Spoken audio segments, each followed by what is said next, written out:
All right, ladies and gentlemen, we are back.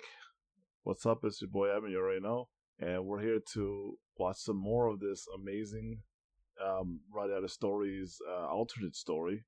Last off, we left off in the human path. Uh, a, we were watching quite a bit of it, but it ended up being a long video, and I had to cut it short. So here we are here, still at 50-50, as promised last time.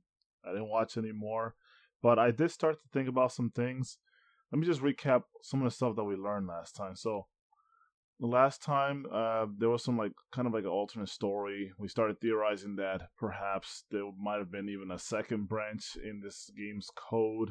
Like they may have had plans for it, but just never got around to it.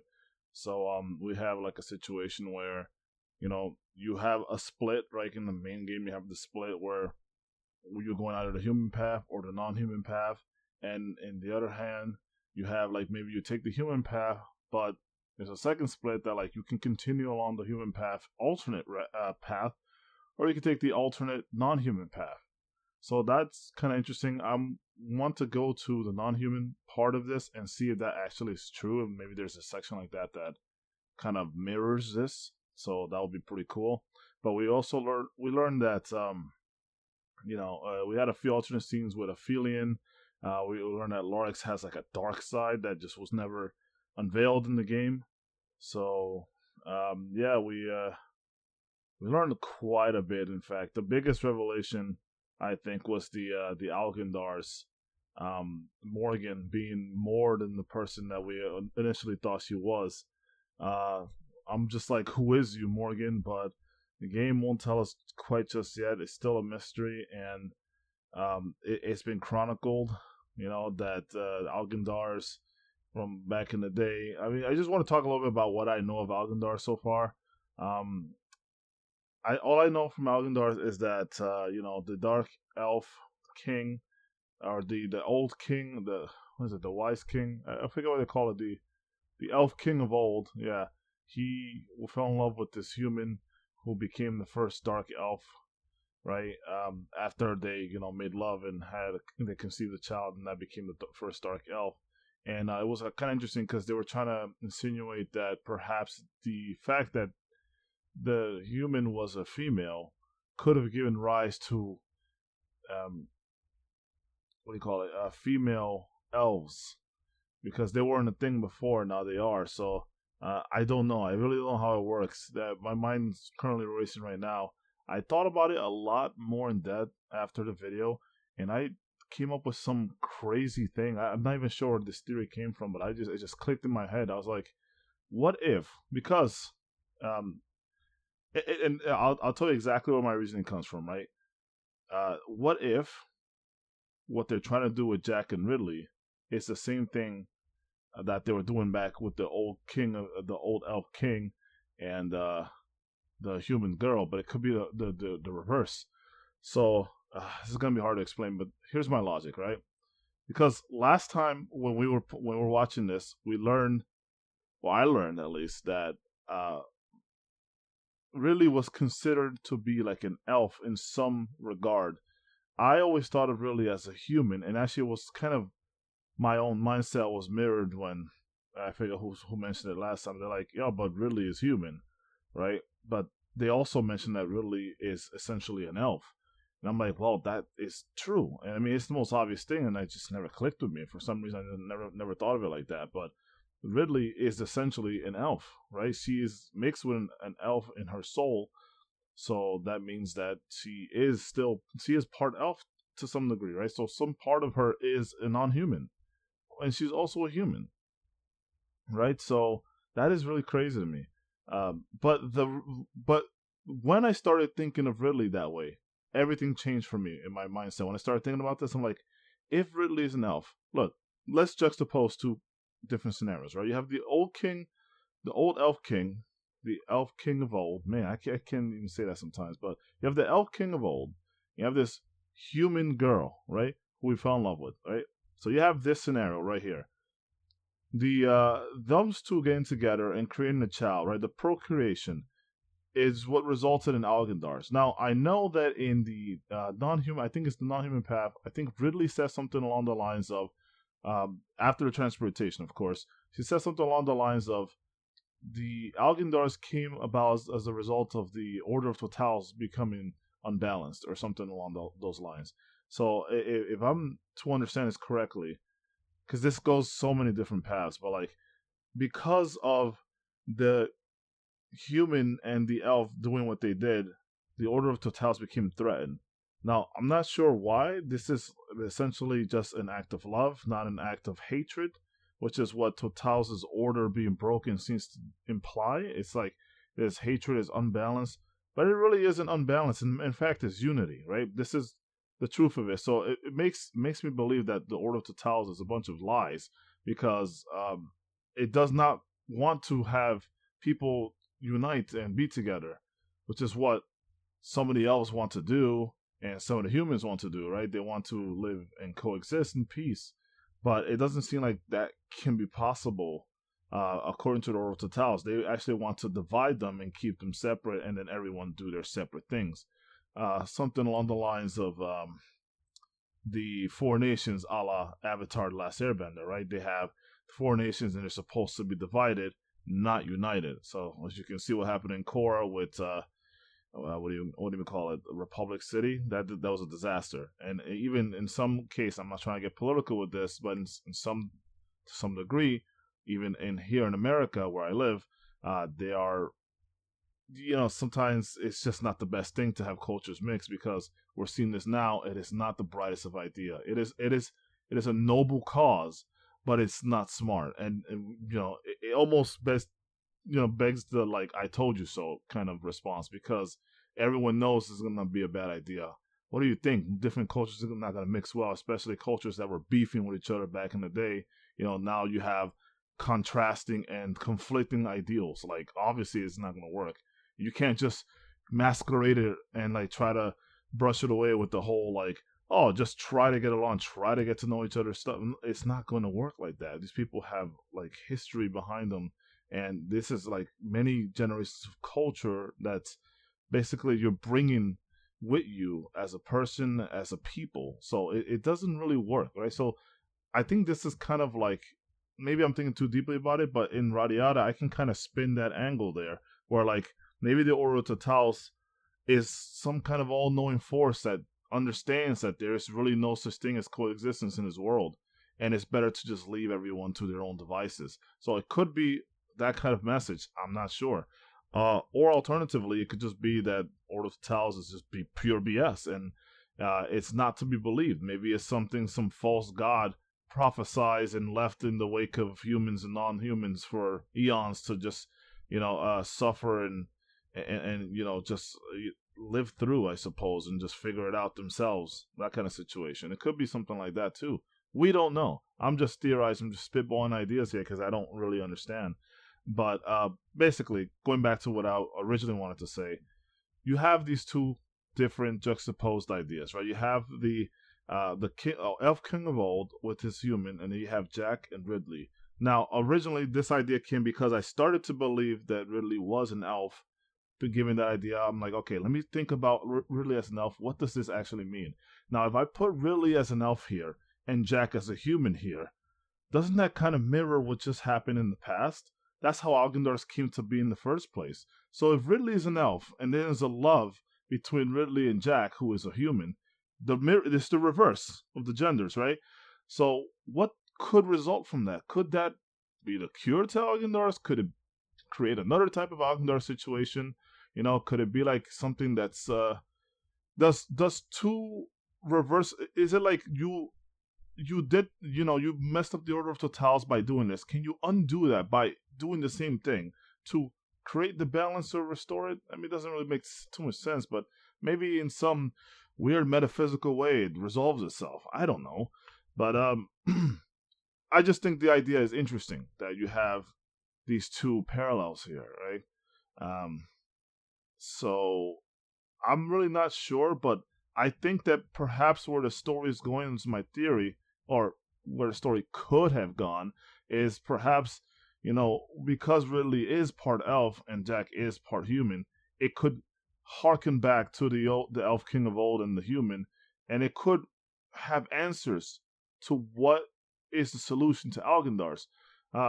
Although, or at least the solution to the Order of Totals and bringing it back to order, because the way the world is headed in this universe, in this story, is that there is no more order, right? Like the order is going to be destroyed one way or another because both sides are beefing, and it's not like there's like a conquest and Hoshido and Revelations thing going on here. There's not like a secret third path you can go, to my knowledge.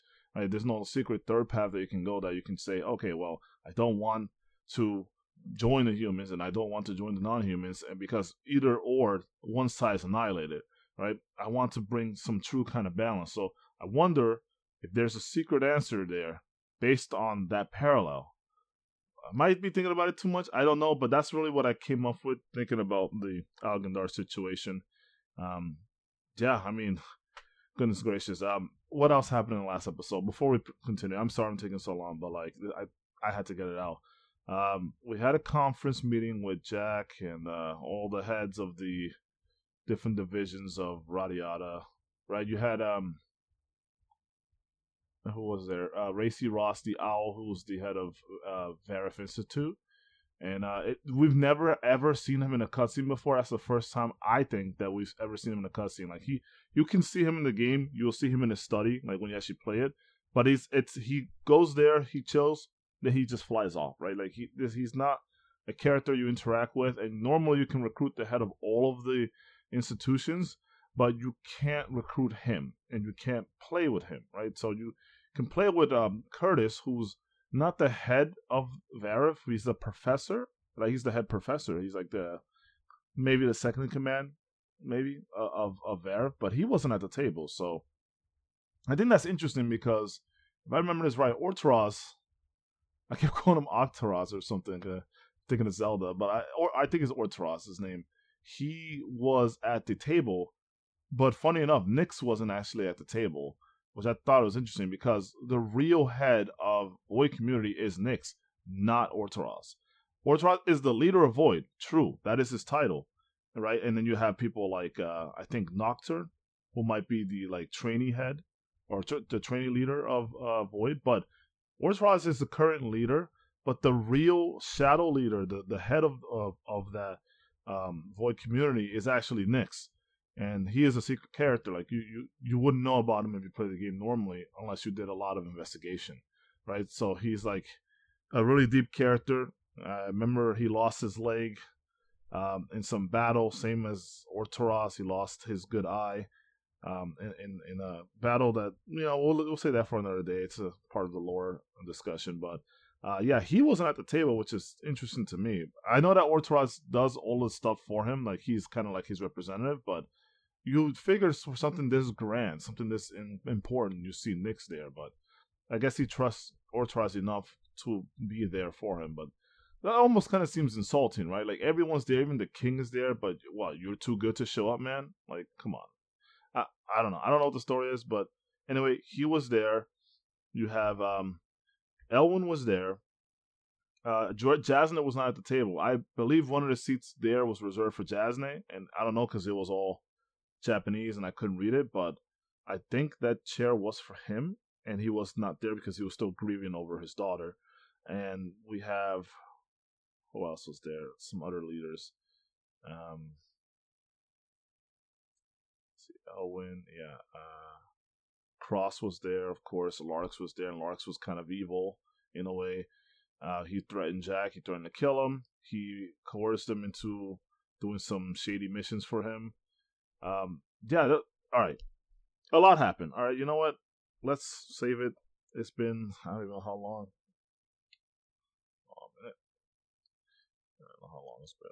Well, it's been a while, basically, right? So we're just going to move this along, and let's actually watch. So I can't wait to see the rest of this. So let's actually move back a bit so I can know the context of what's going on here.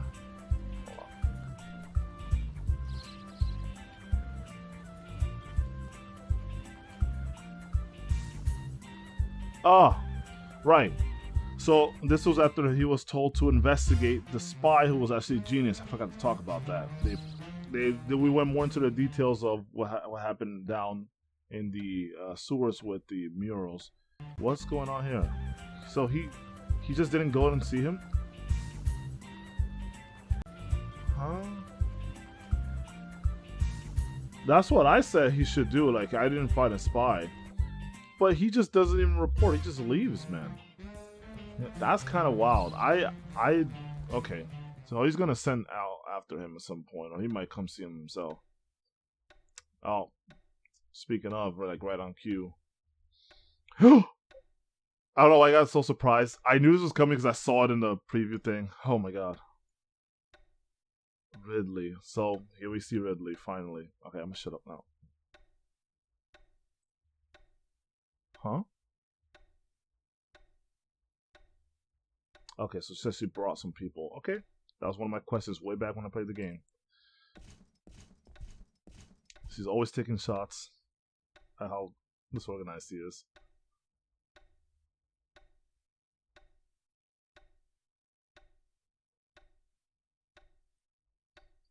Let's see, why does he seem so cold here? Yeah.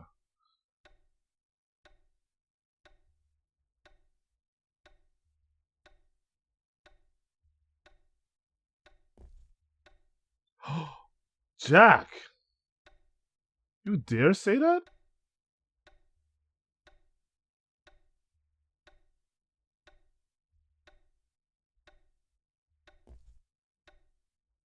No way. That doesn't make sense. No, she came to... Huh? What the hell is this dark path?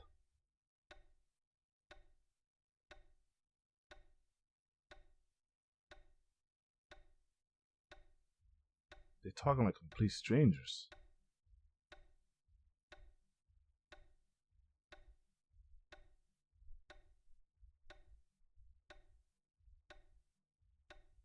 Well, Ridley, why don't you just look at me when we're talking? First of all, you're looking like Larks did when he's looking away from me.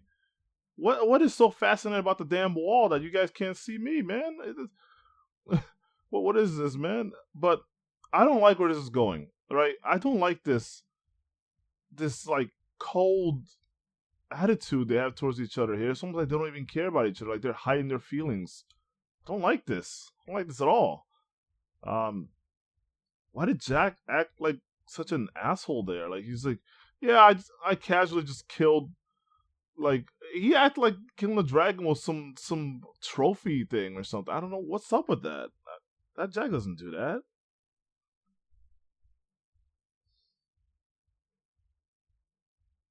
What could this even mean? Is this like and I'm sorry guys, we hear any fucking annoying music from these idiots upstairs, just blasting Spanish music. But uh, I actually don't even. Are they trying to suggest that like there could be a possibility of like there could be a time in which you did all these bad things with Jack, almost kind of like you're doing like a Kotar situation where you have all these negative Jedi points or something, and now you have all these bad things, and now you're evil or something. Is it trying to suggest that because Jack has made all these bad choices, there's a situation in which now Ridley and Jack become estranged, and like they don't even know each other that well, and they just are so cold towards each other? Just what's the deal? Because when Ridley originally came to Jack at the end of like right before he make the scene, you know, it was a more it was kind of like a farewell, but it was like, yo, I'm gonna miss you type of thing. Like it was heartfelt. It was really emotional, and like you felt it, right? You felt there was a connection. Here, it's almost like an associate going to another associate and saying, yeah, like I just wanted to see if what you were about. Like, did you really just do that? I just gotta find out. I just gotta hear from you. But it was like, all right, you did that, all right, right, deuces, right, and I don't know. I'm not feeling this, but let me see where this goes.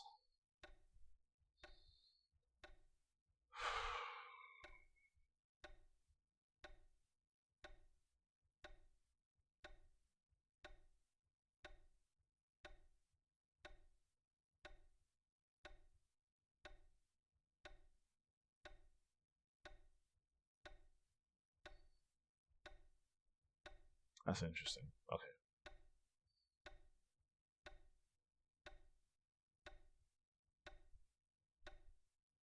Hmm.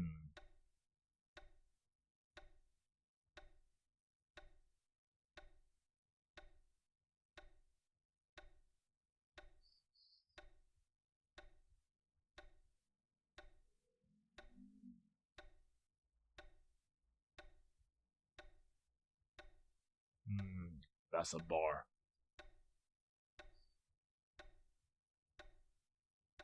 Huh? This I never seen this.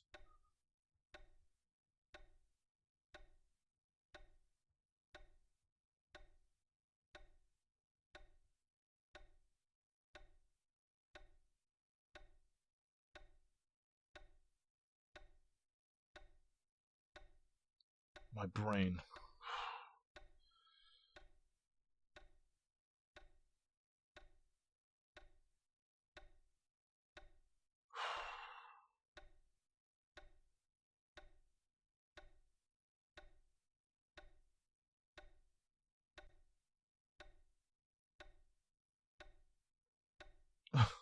Sorry, I just took that as a double meaning there.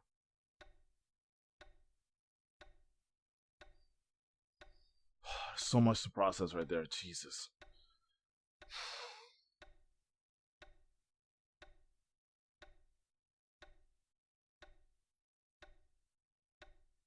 Didn't I just say see you? Like deuces?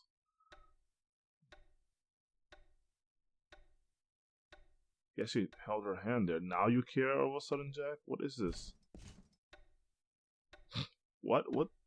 Sorry, what angle even was that? What are we behind? A poster? What? That was weird. What? What the? This must be really weird to recreate this scene out of code because this is. That's.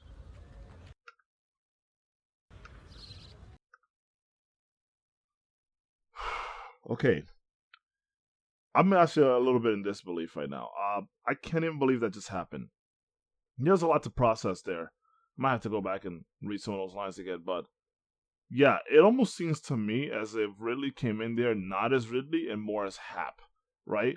But she said some interesting stuff there, things that we've never heard before. She's talking about the god of the earth, like they mentioned the creator last time, and now we have the god of the earth. The god is the earth, or they're mentioning gods now, which is something out of Alaskan. Oh my god! Which Jack said these guys, the god doesn't even exist. He said Alaskan just used them as business, bro. Like that means so much. Not only does that mean that Jack has been paying attention to the shadiness of everyone in Alassian order, like the people that go in there to pray, but like the higher ups, it just implies so much that he knows the business, he knows the other side of things, but it also shows that he's so cold and doesn't understand about belief and like because some people there do believe heavily, in what Cain preaches, and I'm sure Cain does too. I mean, those divine powers that Cain has aren't just from nothing, right? Like he must get like divine power, right? It must be a real thing for them. And I mean, you have people like Miranda, for example, who truly believe in the children, right? And Godwin and stuff like that. Like you can't just discredit everything there. Like Elena, and because they're in there because they're trying to look out for their sickly brother. And nah, man. I mean, I don't know. I'm not with that, Jack. But at the same time, I understand that he's seen some stuff because that implies that he's seen some stuff and he knows how it works, right? So it's like even the Alaskan people use the name of God as a business ploy, right? That's crazy. That's crazy and cold. That is so crazy. Like it means even so much more. I'm not even. It should all be self-explanatory what he said there, but holy cow! And then really talking about the gods of the earth. She said it does not scream, it does not yell, it does not complain, but it does have scars, right? And I've seen these scars, so that is just the elf in her talking, right? It's like she she gave a look like I didn't ask for this, like I didn't like if it wasn't for you know hap into like the transportation, I would have died, right? She gave this look like she was still kind of like marred about it, right? But The thing about it is just that like it would, if it wasn't for Cross, you wouldn't need that, right? It's not even because of the transportation. It's not that the transportation saved your life and you lived because of it. It's you were almost killed because Cross betrayed you, right? That's really the truth of the matter, right? The transportation came at too high of a cost, right? Algindars became a thing again. You had the death of Lord Nogueira, right? You had the awakening of the Gold Dragon and becoming the vessel, right? There too many things happened there. That's one, two, three things at least, and there's probably more. But so much happened because of the transportation that like it changed the whole game of everything. Like it changed everything, and especially Genius's involvement there. He was a witness. He saw what happened. That caused him to do research. Now, as a result, we all know about the Orders of Taos. It furthers more tension and violence towards non-humans and everything. So it's a whole like domino effect of a string of events. It's crazy. Like, and what else? There was something else. There was something else I saw. Don't follow me. I don't want you to get involved. I will cease to exist. Right. Okay. So she says I'm still Ridley. Even what happens inside me, I'm still Ridley. I'm not sure I'm convinced in this case. When they first met originally in the game, like I said, it was a more emotional scene. It felt like Ridley was crying out and trying to ask for Jack's help.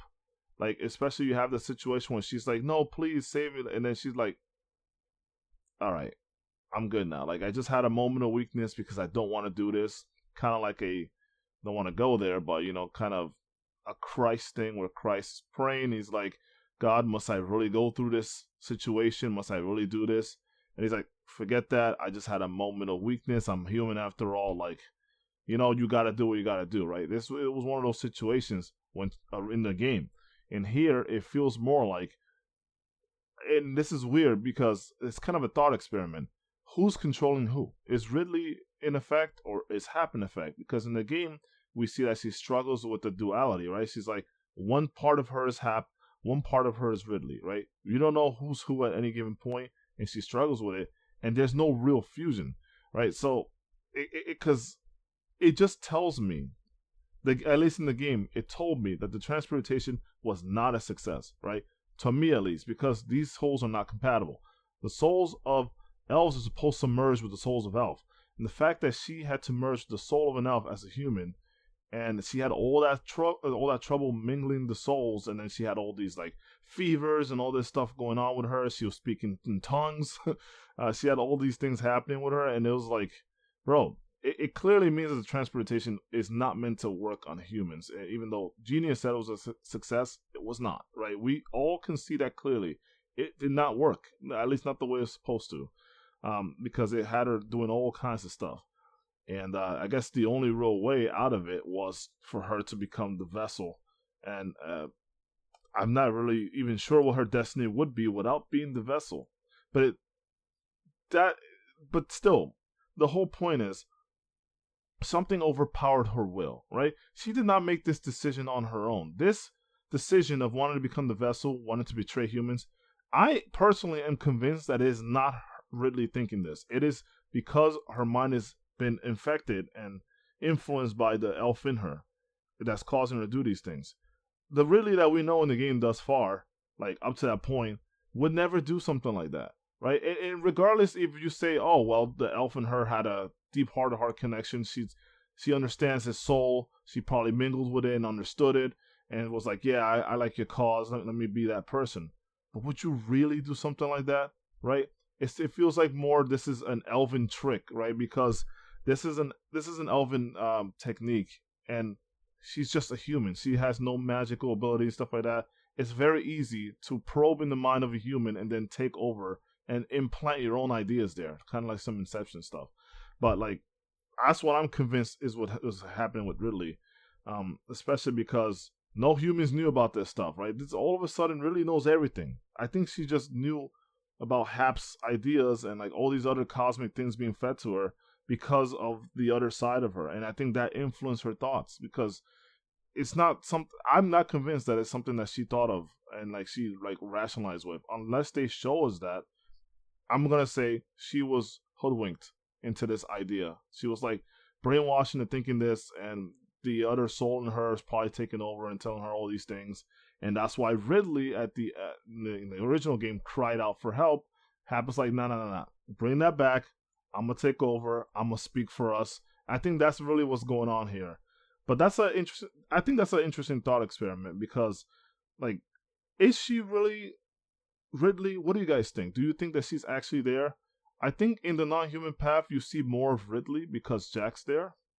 But I also think that, in the sense that, like, she's making all these things happen, like all these, like, her motivation, I think that's what's really influenced by Happen, the elven nature in her, right? So it's something bigger that changed who she is. She's like no longer just human, right? She's something else, something more. So I think that is, I think that just is crazy to me. Like, because I can see that here. From the way that they're speaking, I can tell that she's not Ridley. She says she is, but it's not convincing to me or anyone, I feel. So, crazy. The fact that he said I'm gonna have to pull out my sword to deal with you is crazy to me. I can't imagine that. He's learned too much from Larks, and this is a crazy confrontation. They're doing this out on the bridge. Come on, Natalie, kick his ass. I'm sorry, I'm a big Natalie fan, and Leonard. Well, I knew that was gonna happen. They don't stand a chance. How do you know this is Jack? You didn't even see me. You won't say a word. Oh, fuck off with that bullshit. Kieran lives on forever. I never, I'm gonna be honest, I never really liked Gawain. I let him die. Okay, there you go. Confirmation. I might as well have killed him. Okay, so last time I may have said some incorrect things about how it played out. I don't really remember. It's been a while. But I think he backed out and ran from helping Karen, or maybe he could not help Karen, and that's probably why he feels so guilty and why he thinks that he just let him die. But yeah, I'm pretty sure it was Gil who killed him. Like, I didn't fact check. I don't really like go to the weekend. I've never been to the Radiata weekend until yesterday, but I don't look this stuff up. I just play the game again. So my memory might not be as fresh as I want it to be, but if you guys know, just let me know, and I'll be happy to put it in the description or whatever. He's getting a letter from the captain. Okay. Cool. Let's see what Gon says. Greetings, Master Jack. I am well and working hard. I can just hear his voice. Okay. No, he should not be. Assuming it's the last time? Okay. Yeah, he went to rock bottom. What? Okay, that's next level Metal Gear. This whole scene is silly.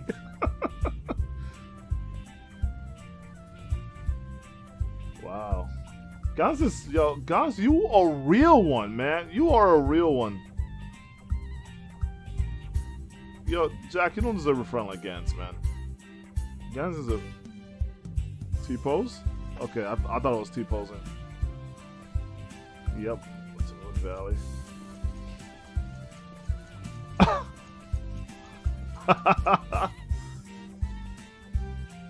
Yes.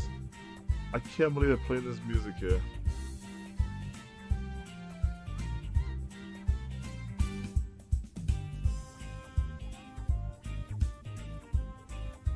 The snow freezing. Yes.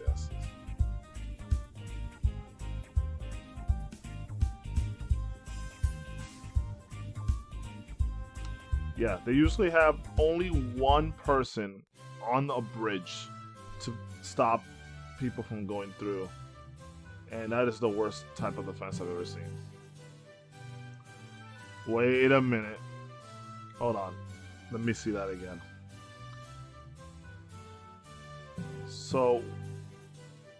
The information they got from them. Okay, interesting. Yeah, that's another component I gotta think about. Okay.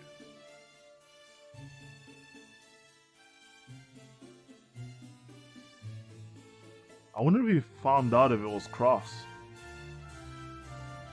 Because, I mean, how many other people can it be from the castle? I mean, you can count all the people that have all that kind of pull. Hold on. I missed the last one. The last line. Evidence, okay.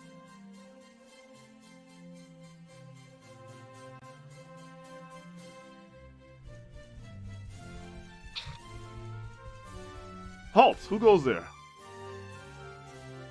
Oh no, they threw him in jail, didn't they? Gens, you idiot! Well, knock him out! It's just one soldier, no one else is there? Yeah, his face be killing me, bro. He's like...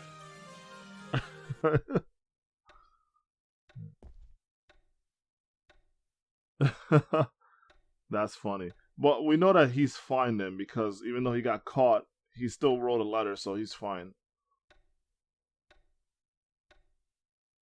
He said, I never told the captain it was my idol. I never said that.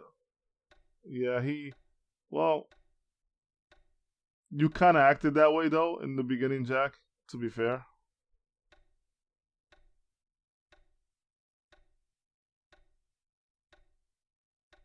Okay. What dream? This guy's talking about a dream. Did you just go through that paper? Whoa, hold on. Did you see that? Look, he's going through a paper. I didn't know what perspective I was looking at. I thought this was a paper on the desk. Okay, that's really weird. Is it just me? That's not on the bed, right? That's not on the bed. That's a piece of paper hanging from the... I have no clue, bro. I don't know what the hell he... Whatever. I don't know what that is. Let's get so many visitors in this playthrough. Okay, Genius comes to visit. What, is the king gonna visit me too? Who else is coming? Party at Jack's, bro. Yes.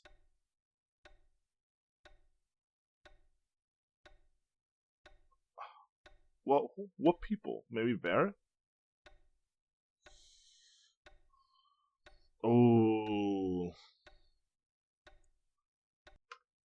Okay, I'm gonna try to guess who this is.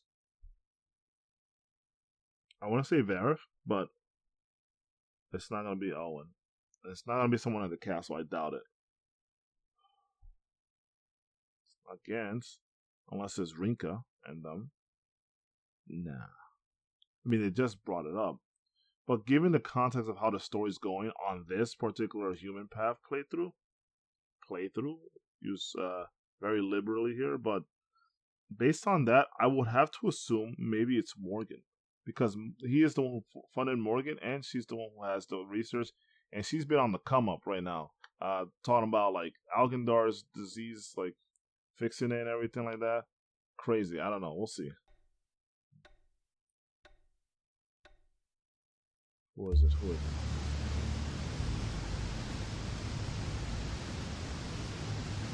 Oh slap! I did mention them. I say it could be Rinka and Flau, because they did mention in the story they're just carrying over. Okay, that makes sense. See, I knew that. I knew that.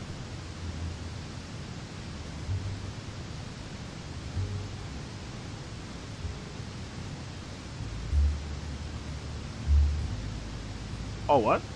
Wait. So how did he send out the letter then? Who sent him the letter? Who fed it to him? Pause. Hold on a minute. Hold on a minute. How did the letter get to Jack? He wrote it, right? Gans wrote it while he was in prison, I assume. Well, at this point, I have to assume that, because I thought he got out of prison and wrote a letter and then fed it to him under his door so he would know it was him.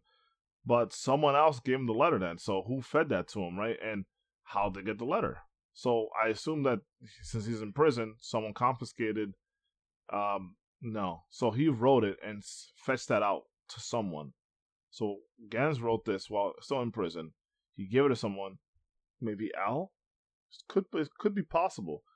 Or it could be Rinka and Flau. One of the two maybe fed it to Jack and went to do something else. Then he read it, and then at some point they're trying to get things together. Genius comes and knocks to go collect Jack, and now we're here, I assume.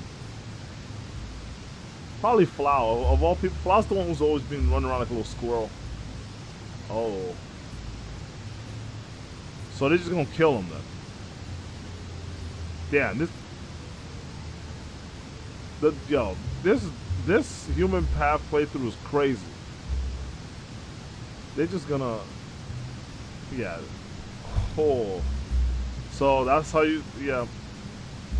You know, when you show me stuff like that, when you tell me about these things, like, oh, the humans just don't even want to have a trial because they're busy, sounds really lazy to me. It makes me actually not root for the humans because all the people in Radiata seem to be corrupt, right? But I know who's behind this now. Given the context, it has to be Larks, right? Because Larks is the villain in this particular campaign, it seems.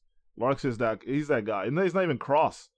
And I actually like that more. I like that even though Cross is the guy who is the villain for the most part, you know, he's the only guy who's rogue. Like everyone else is like not about his fuckery, right? But like he's the only guy who is about that life.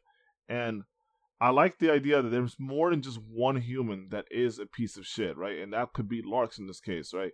Maybe the king isn't bad, right? Maybe the king's just like in his own kingly world thinking about other stuff. But you have General Dynas, who is actually a good dude and is out doing his thing, right? And then you have Jasmine, who's grieving. You know, everyone is out, right? They're doing their thing. Larks is the one puppeteering some stuff. You got Lucian still puppeteering some stuff, obviously. You got Cross doing his own agenda, right? And then you have a bunch of other, like, civvies and, like, a bunch of other civvies and knights and stuff like that that are probably in the mix, too. Like, we have Rinka and Flau doing stuff. But, like, for the most part, it seems like it's just Larks and Cross to look out for in this. Most notably, Larks. I think this is what's gonna happen. I think we're gonna have to end up fighting Larks in this by the end of this or something.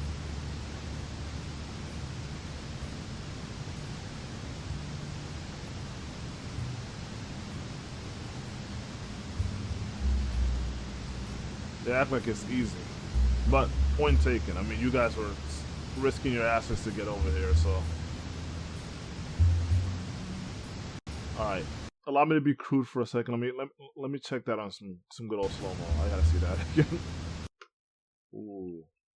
Well, she just she just did like the freaking, that slide. Hold on. Ah, that's what I saw. I was like, what the hell did I look at there? Wit. Gotta have that wit, you know what I'm saying? Man, dude, this chick is a MILF for real. Okay. I didn't even notice the chick was there. Say again. Jeez, man. I gotta see it, man. Listen. That's crazy. I can't believe they actually animated that. That's crazy. Well, she's got the karate chop. She got the clip fitter arm stuff. How are you gonna do that when he has a helmet on?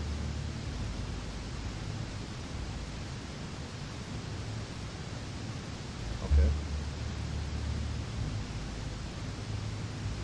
Shift the perspective back. She's got all this flair going on in this version. He has been a lot cold-hearted in this one. What is her? What is this? She's very theatrical in this.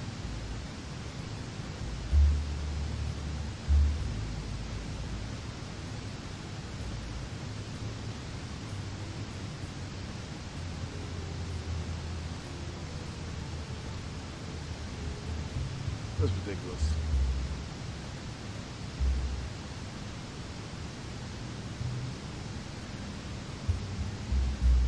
Be off. Yo, don't tell me to be off. You be off. they keep mentioning the gods, man. What's going on in this version?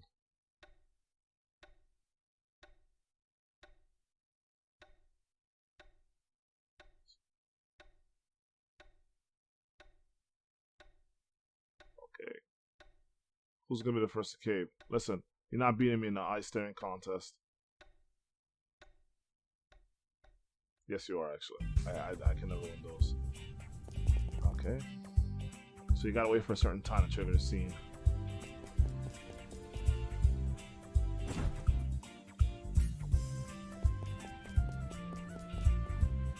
Yo, also shout outs to you and uploading this in like HD graphics.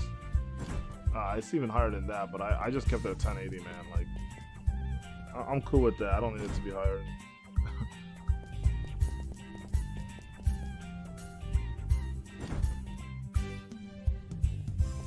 So okay, going down to the basement.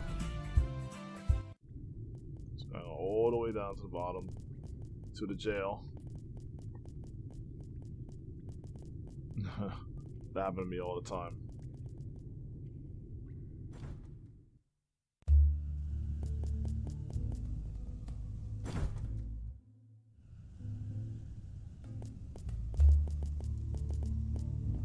Oh, okay, I was about to say, why is he running slower now? Patrick. Time out a minute. My bad. I thought it was Pat. Hold on. Is it not Patrick? I'm thinking of the other dude, whose name I actually forgot. The other guy who actually got hit with Algendar's. Putt? Was it Putt? Hold on. Was it not Pat? I thought it was Patrick, but it could be someone else. Against Rothschild's in prison. So he's taking the human approach.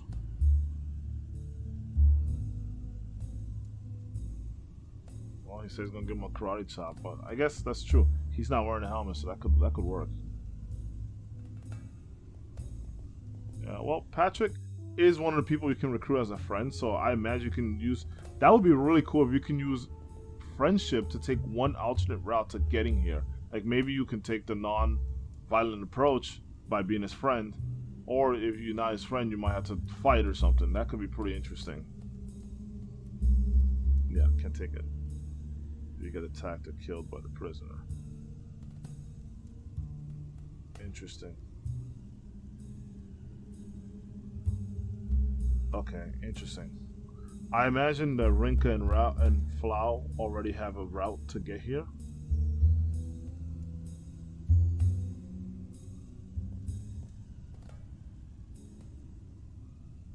He's like, ah! Oh. Alright. Looks like Gans is just chilling there. I thought he'd been doing the freaking the Uncle Iroh training regime. He's doing the freaking crunches, the freaking push-ups, the pull-ups, and the freaking handstand push-ups.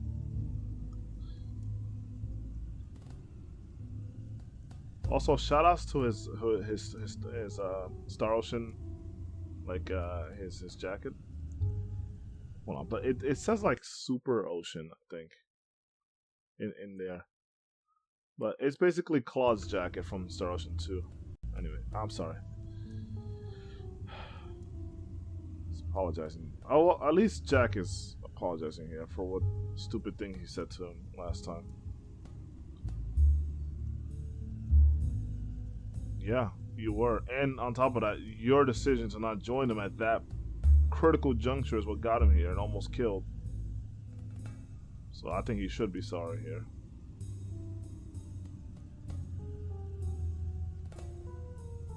Yep, sure did.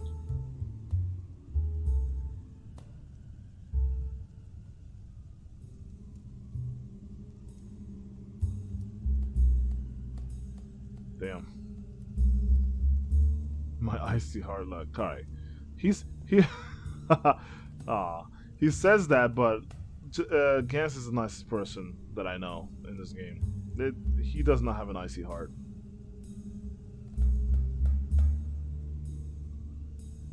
Okay. I can't believe he trusted him with this. Patrick about to be fired. Or about to be killed, one of the two. He said it. He said it. Oh no.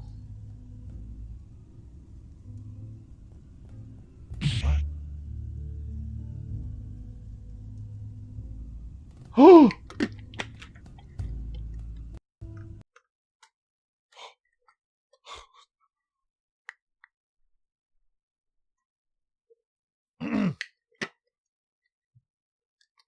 Excuse me.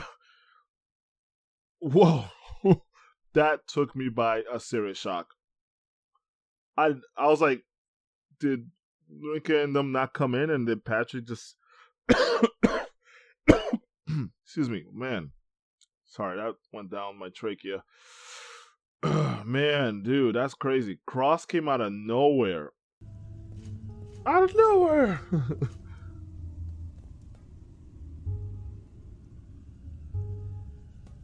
Bro, come on, Gans. Don't be like that. He looks so cold. You're the one. So he could tell just from that? That's crazy. Well, that doesn't make sense as a scene. Jack should not have been able to figure that out. I mean, it makes sense that he figured it out and he got thrown in jail because he eavesdropped and heard some shit. But, like, Jack should not have been able to piece that together because so far he's been pretty stupid in the story. That was a mere accident. Dang, he's speaking like a robot, bro. I trained the orc to train? Oh, crap. Oh, that reminds me of something I wanted to say about Algendars earlier. As far as we know, I don't know. If someone knows this, let me know. Can Algendars infect any of the other races, right? Can it infect any of the orcs, like the blood orcs or green orcs? Goblins, you know what I'm saying? Like dwarves? Because all I know is that it infects the light elves. And what about the dark elves for that matter? You know what I mean? Like we only see it affect humans and the light elf race in the story, from what I know. So let me know about that. Does that also imply that if this is specific to only humans and light elves, are there other type of Algendar diseases that can come across from, like, if you say mixed race with like a dwarf, or now what happens with a now dark elf?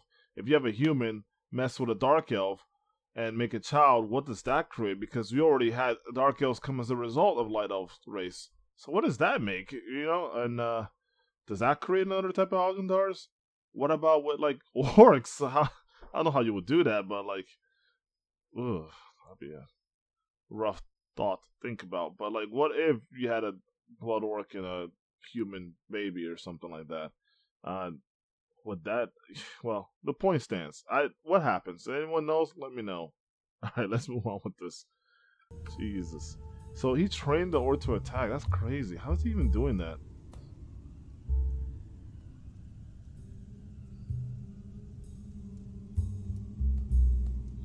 Wait. Hold on. Trained the orc to attack the elf leader when he left the village. The elf leader? What the hell is he talking about? Wait a minute. I think he said something about, in the beginning of the game, I think they said there were like 2 attacks. Did they? Or am I just making that up in my head? I felt like there was the attack on the Dark Elf village, and there was another attack that happened maybe simultaneously somewhere else, because Natalie and Leonard were in that area and they were attacked. So I think the attack took place in multiple places. Maybe Cross had a hand in having this orc attack a lot of areas. So, but it looks like there's 2 main places. Maybe he was trying to get into the City of Flowers too, and maybe he sent the orcs to go attack over there, because he said the elf leader. I mean, I know there are 2 elf leaders. I don't know who he's talking about, if it's Nogueira or if it's Zane. But the orc certainly didn't attack Nogueira, right? So that wasn't a thing. He attacked Ridley. Unless he was saying that he wanted him to attack Lord Nogueira. I can't fathom why. I can only fathom that he wanted to... Oh god, I'm so confused. You're really cool. Let me read this thing. It's kind of confusing me. I'm trying to keep track of everything. A mere accident, okay? So he did send them to Lord Nogueira then. I don't know why. I'm trying to figure out why he would do that. He left the village. I didn't expect the brigade to be roaming the area. Okay, I just read it wrong there, because okay, yeah, we knew that from the story. But I still don't know why he would want to attack. Yeah, I don't. Explain to me, man. You're weak and I'm strong.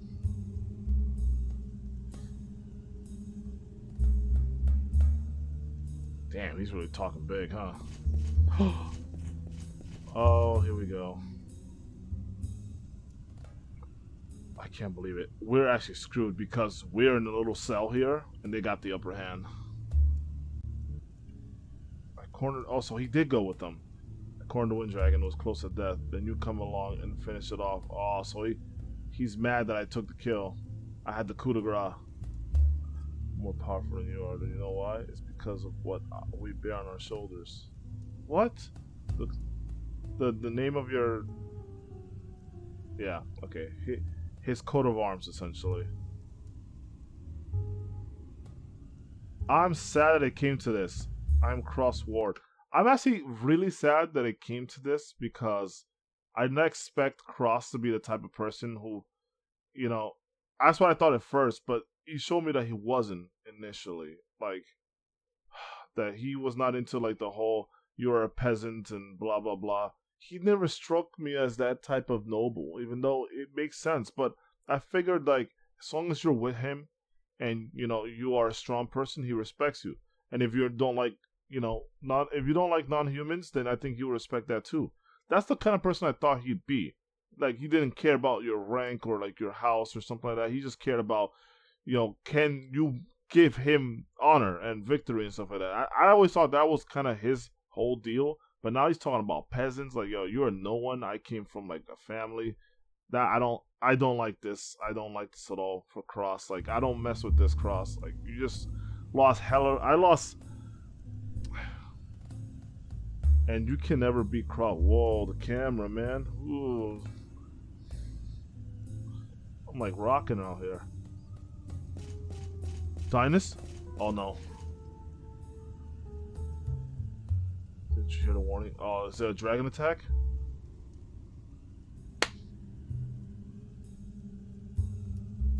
No time for that.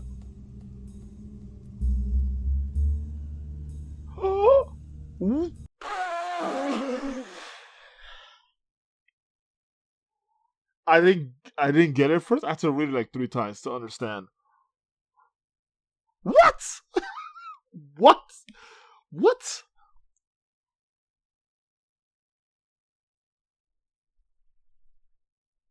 Wait. Nah, you're playing with me. You're telling me the gold dragon is at Lupus Gate.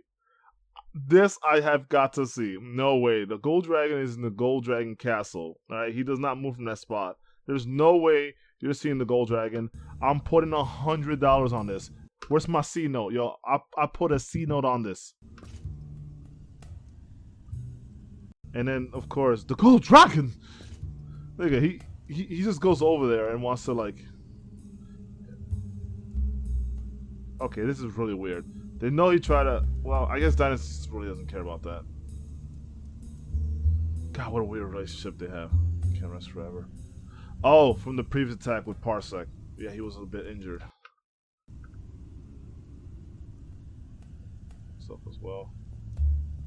So now he's just off the hook? He said we could deal with that later.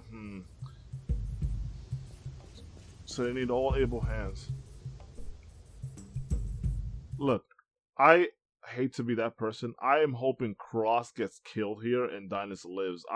This would be the best story, and I hate to be the person to wish death, even if it's on a fictional character. I don't like doing it, but I would think this will make for an awesome plot twist. Please let it happen. This person over there is gathering thunder. But is this another Lancer curse with Dynus? He's just cursed to die over and over. Red lightning bolt. Can we see? Gold Dragon's not more powerful than Wind Dragon. I don't care what no one says. Wind Dragon will tear him to shreds. Dude, this is the weirdest song for this. Come on, where's that hype music that the game has? He said, you two are Dragon Slayers. Though, cue Guts with the actual Dragon Slayer. This sword. The word general. Oh. Okay. That's funny.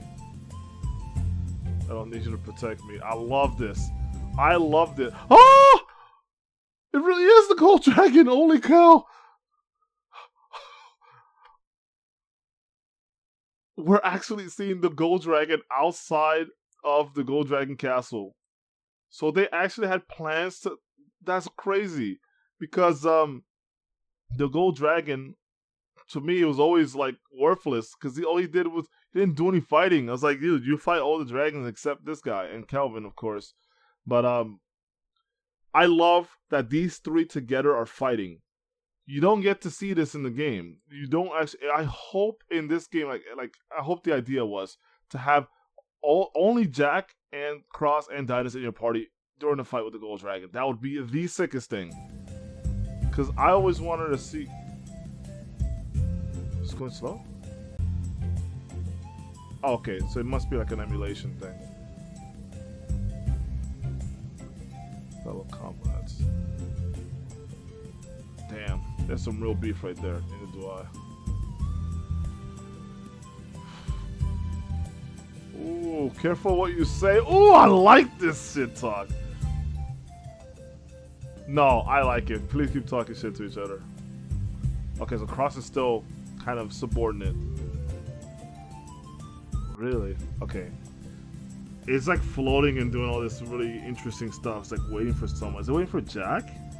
I was waiting for Ridley, but... Oh, there goes his pose. Run, you two.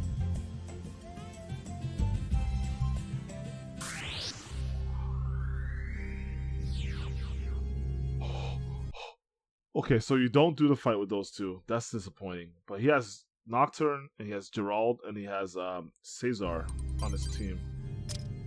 That's a hell of a team. You can... Oh, he's got hack stats. He's got like max HP and stuff. You know how hard that is to reach? Oh, he's got 20,000. He's not that strong then. 20,000 is nothing. He's level 69. Quasar, okay. Petrity? I think it meant to say petrify and bind. That's crazy. Oh, this is a real treat. Alright, is this the best you've got? Look at how loud battles are. Damn. Cesar got wiped. What use are you? Damn. Nah, they're wiped. This guy's crazy. That unibeam or freaking beam he's got is crazy. Are we supposed to lose this fight? It seems like he's supposed to lose this. So there's the petrify and bind. Dude, that does a ton of damage. I can't imagine you're supposed to beat this guy. No way. I love this music. The Castle of Quasar. This song is so good. I actually have it on my playlist because it's so damn nasty. My man, you gonna heal anytime soon or what? The guy playing this though. Can you heal, please?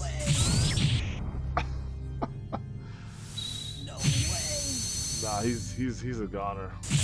Yo, Mash, my man. My man's just attacking. He's like, fuck a potion, bro. Yo, use your Volti at least.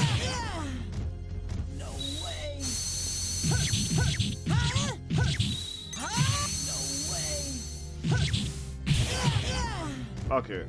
I guess he just didn't... I wanted to see a Volti personally, but I guess you're supposed to lose. Gold Dragon's too much for you. Okay. It's just a matter of time.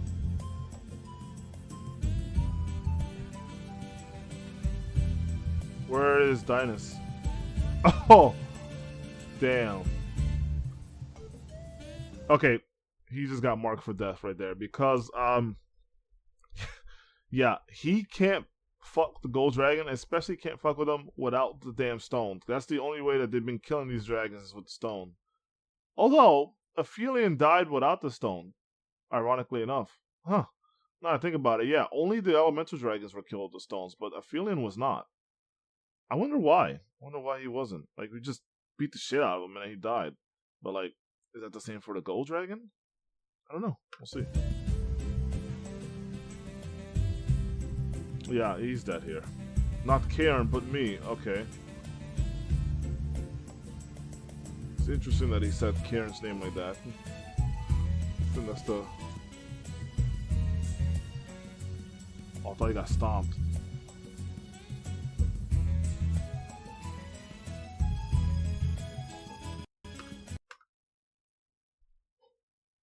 I just realized. Oh my god. I just realized what this means. Oh my god. Bro. That's fucking Ridley, bro. She's already merged. This is like a final farewell scene.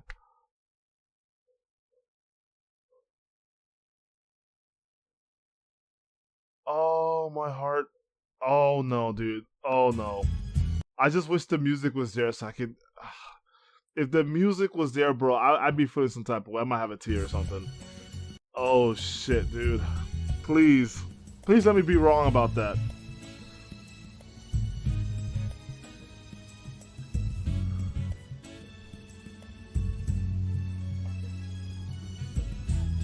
It didn't kill Cross, and it went for Jack, so that has to be.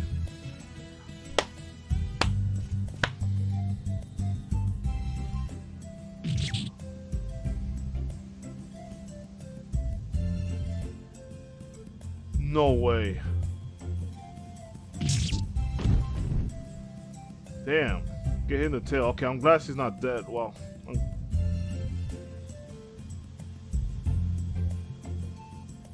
I can still fight. It's another fate line from Star Ocean. Dang, that thing is fast. It really is Ridley, man. I didn't want to believe it. Yeah, you guys got folded. See, that's crazy. So that part of Ridley came out. Whoa, Larks! What the hell, Larks? Just come out of nowhere?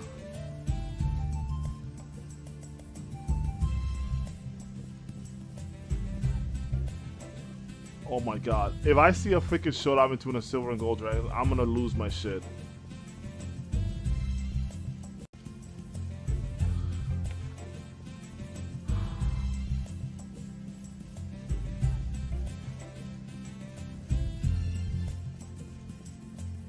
He figured that out. Haha, that's ridiculous. Why does he act like it's impossible? Like he was willing to accept it in the real game. So he's the one who's... that was my original like theory, but before I said like, oh, it could have been ancient ancestors. I'm like, you know what? Who I can imagine it being is Lucian. For some reason, he might have done that. He's aware of everything. Okay, so I'm glad one of my two theories worked out there.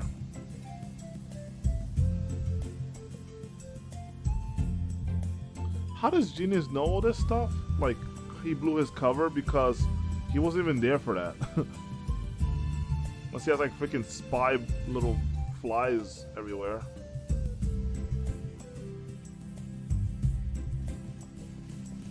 There's Dinah's jogging in place. Yo, alright, Guns got in armor real quick. Where'd you get your armor from, bro? Ah. South. South. Directly south is the Gold Castle, yeah.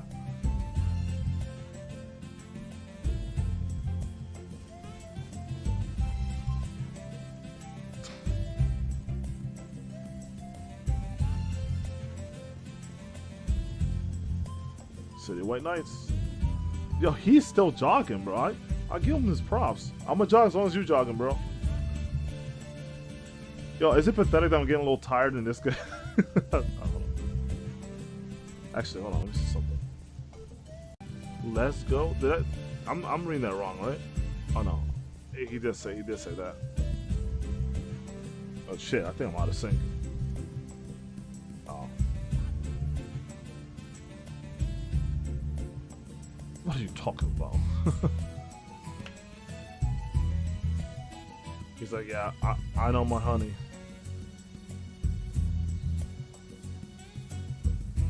This story is crazy, man. This story is freaking crazy.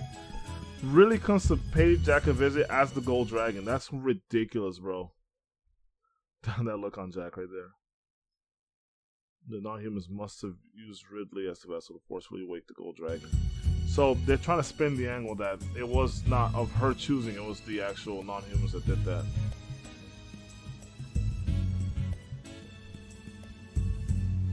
My only real question is, what would they have done if Ridley did not appear? How would the vessel for the Gold Dragon be selected? That's always been a mystery to me in the main game. It's like, well, what if Ridley wasn't around? Would the Gold Dragon just never pop up? You'd just be like, alright, I'm gonna wait for a transportation. Like, seems kind of stupid to me. That's why the order to Taos to me is like really stupid, because none of it to me makes any sense. I know it's supposed to be some like ancient, cosmic magic mumbo jumbo, but like it's stupid. Like it makes no sense. Don't get me wrong, I still love it. I love the idea of an order of totals, right? Like, but the fact that it just has all these mystical rules that all contradict each other is fascinating to me, at least. I like to wrap my brain around certain concepts and try to make it work, because then it come up with better theories. It's better to not, dismiss something without having thought about it first, right? So when you think about it, you start to come up with ideas of how it actually fits into the narrative. So that is what gives rise to new possibilities. I like doing that more, but I still think it's stupid. You humans are not... Okay, hold on. The freaking non-humans are here. They're turning up. Zane's about to cause some problems. Alright, Zane and Larks, the two evils in this. Although we haven't seen a lot of Zane here. Almost like to say that this is like the bad human route or something. And they keep mentioning God. You know what? Now it makes sense why they did not put this into the game. Assuming that they just couldn't fit it in time-wise. But maybe they couldn't mention too much God. Maybe that was a censoring problem. I don't know. But I know that sometimes games get censored when they mention too much religious stuff. It could be one of those things. I don't know, but this is a hell of a sick plot right now. You slay and steal from others, as if that's not enough. You spread Algendars throughout. Okay, so he says, if non-humans become plagued by it, we shall perish. But we have no idea what happens to other non-humans besides elves who catch Algendars. So, is Zane trying to say that Algendars infects other races of the non-humans? Because we have not seen that, and there is not a single case in this game in which a dwarf, a blood orc, a green orc, a goblin gets caught with any of that stuff. We have not seen it, or a dark elf for that matter. So I don't know what the hell Zane's talking about. Like, how could he possibly know about that if Algendars has only ever hit light elves, right?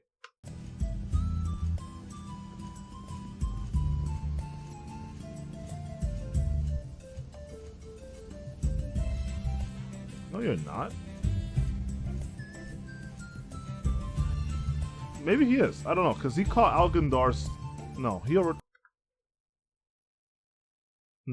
he already was infected with Algendars. Why was he infected? Maybe he stayed at Lord Nagira's grave for too long, perhaps. It could have been like one of those congenital types. I caught it from air pollutant. I don't know. I don't know what exactly how it spreads, but yeah, people have to be quarantined for a reason. And he spent a good while over at Lord Nagira's grave. He probably caught it from that, to be honest with you. He was grieving his brother. He was in front of his grave. He spent a little too much time there. And yeah, because Ridley was there with Genius, but they were far away, granted. But they were still in the area, so I guess the radius isn't that wide. And they only were there to just see him soliloquy for like about a couple minutes, and then they bounced, right? So after that, yeah, he might have stayed there. He was grieving, he was crying. He might have stayed there for a bit, maybe talked a bit more, and then just bounced after that. But like, yeah, I can see why he would have it at this point. Because yeah, in the original human path, he just shows his hand. He's like, yo, I've already been infected with Algendars. You see the Algendars in his hand. So yeah, and then after you beat him in battle, he turns to the cocoon and he loses his soul. It's like the saddest thing, man. Like even me, I don't even like Zane like that, but I find him very fascinating as a villain, and I like villains. Don't get me wrong, I'm a big villain lover. You know what I'm saying? Like I may like good people. You know, I'm more of a fan of justice, but like at the end of the day, I rock with the villains, man, because they make it interesting for me. And sometimes, you know, sometimes an evil is so large that you just must defeat it. There's no talking your way with some people. Like you're not talking your way with Zane. Zane's beyond all reproach and all praise, and he's beyond all anything. Right? He is just in his own world, and he's committed to the cause, right? He's going to do whatever he can to end humans. So unless you're giving them back Lord Noguera, right? But like, nah, he's killing humans, right? That there's no way about it. And I love that. I love the idea. I love both. I love the idea of a villain that has a story that's tragic and a story that you can kind of relate with and empathize. But I also really like the idea of a villain that's so bad that you must defeat him, and there's no word on the planet or on the universe that's going to get him to stop. He must be stopped by all means, because rationalizing with them is not possible, right? Such as with the Eye of Sauron, like Sauron, for example, from Lord of the Rings. Fantastic. I love the classic good versus evil. I think too many people sleep on it. I think too many people are being dumb when they're like, "Oh, it's played out. We're tired of it." Why are you tired of it? It makes for some of the best stories ever. Bro, saying you're tired of it, saying it's like Lord of the Rings sucks. It's like, that's the stupidest statement I've ever heard. Both are good. Both villains that have stories that are, some that you can relate to, and villains that are beyond understanding are both excellent. That's my love of it and understanding and take on it. But I think too many people are just being like conformists, and they're trying to be edgy, and they're like, nah, I only like villains that have tragic past and like stuff like that. I'm like, just shut your ass up, man. Like, you don't even know the first thing about literacy, right? So anyway, what are we talking about? We're going into, so they're talking about Algendar's. All right, let's go. He's about to explain some real deep shit about Algendar's I want to know. Asshole. He's an asshole. No. Humans were not the ones to do it. You both motherfuckers did it. And actually, I say it's an elf thing, because elves are the ones that have magic. Why are we plagued with it? Yeah. This instinct. This is what you deserve. He's talking shit, right? He doesn't even know what the hell he's talking about. I wish this guy would like slow down his speech so I can like process it more without having to pause it. He's actually right about that, because for the elves it is a disease, but for humans it's more of like a I called it like Survivor in the last video. It's like Survivor. It just amps you the fuck up and you turn into a violent, unstable person. Like, that's basically what it does. So there's too much change, and there are too many individuals. The seed of Algendar's is planted. Humans crave extreme change. That makes no sense. The humans become more violent with a stronger will. The gentle weak. Okay, I imagine this is his theory on it, and it's complete nonsense.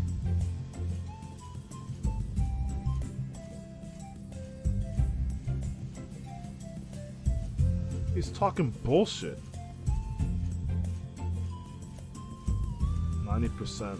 We're descendants of 10%. Okay, that's big. Your powerful DNA has survived. What the hell? What the hell? See, it is what I thought. Holy cow, bro. So what? He's talking about evolution. 10% of them that survive. Your powerful DNA has survived change and evolution. You are indeed monsters. So, are you trying to insinuate that this has been going on for millions of years, perhaps, where evolution would actually take change in place? Because what were you fighting? Like our old lizard ancestors, right? Like, were you fighting what? Protozoas? What the hell were you fighting exactly? And then you called them humans, but a human is actually what you're seeing before you, right? Jack, right? That's a human being. So if you're talking about evolution, then you're not talking about that form of human. You might maybe be talking about like some Neanderthals or something, perhaps. Uh, that would explain more of Zayn's beef, but what? I really don't understand. I don't understand any perspective from Zayn. I think this guy is complete fucking cuckoo, and I think this guy his brain is jaded and he doesn't know what the hell he's talking about. He's like engineering some ridiculous lie about how Algandar spread and what.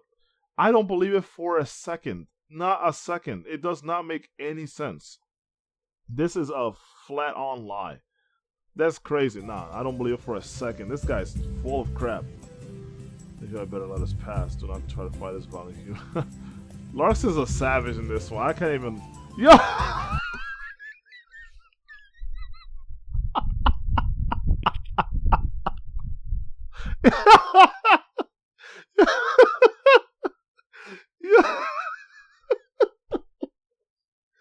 Yo, my man Dinas. What are you doing in the enemy side, bro? My man is like marching in place, dog. Yo, son, he's like, yo, I'm rocking with Zayn. Now, after I heard all him spitting all that good shit, bro, fuck y'all humans. Oh, not humans, man. I'm out here, bro. He's out. Yo, that's hilarious. Oh my gosh. And he's just like walking in place, man. That's crazy. Yo, I don't know how to trick him into doing so. That's just so funny, especially in the context here. We didn't. He just made up his mind. That's just Aphelion, man. That's how he does it. Shameful creatures. He's like, yeah, I don't even know. We didn't even know who Aphelion was, bro. Like, that's how I know Zayn's full of shit. Human's pet. Whoa. Harpy's pet dragon. Damn. Okay. He's not. It has not even a speck of pride of the gold dragon. So we know who their allegiance lies with. Bro, this is so funny.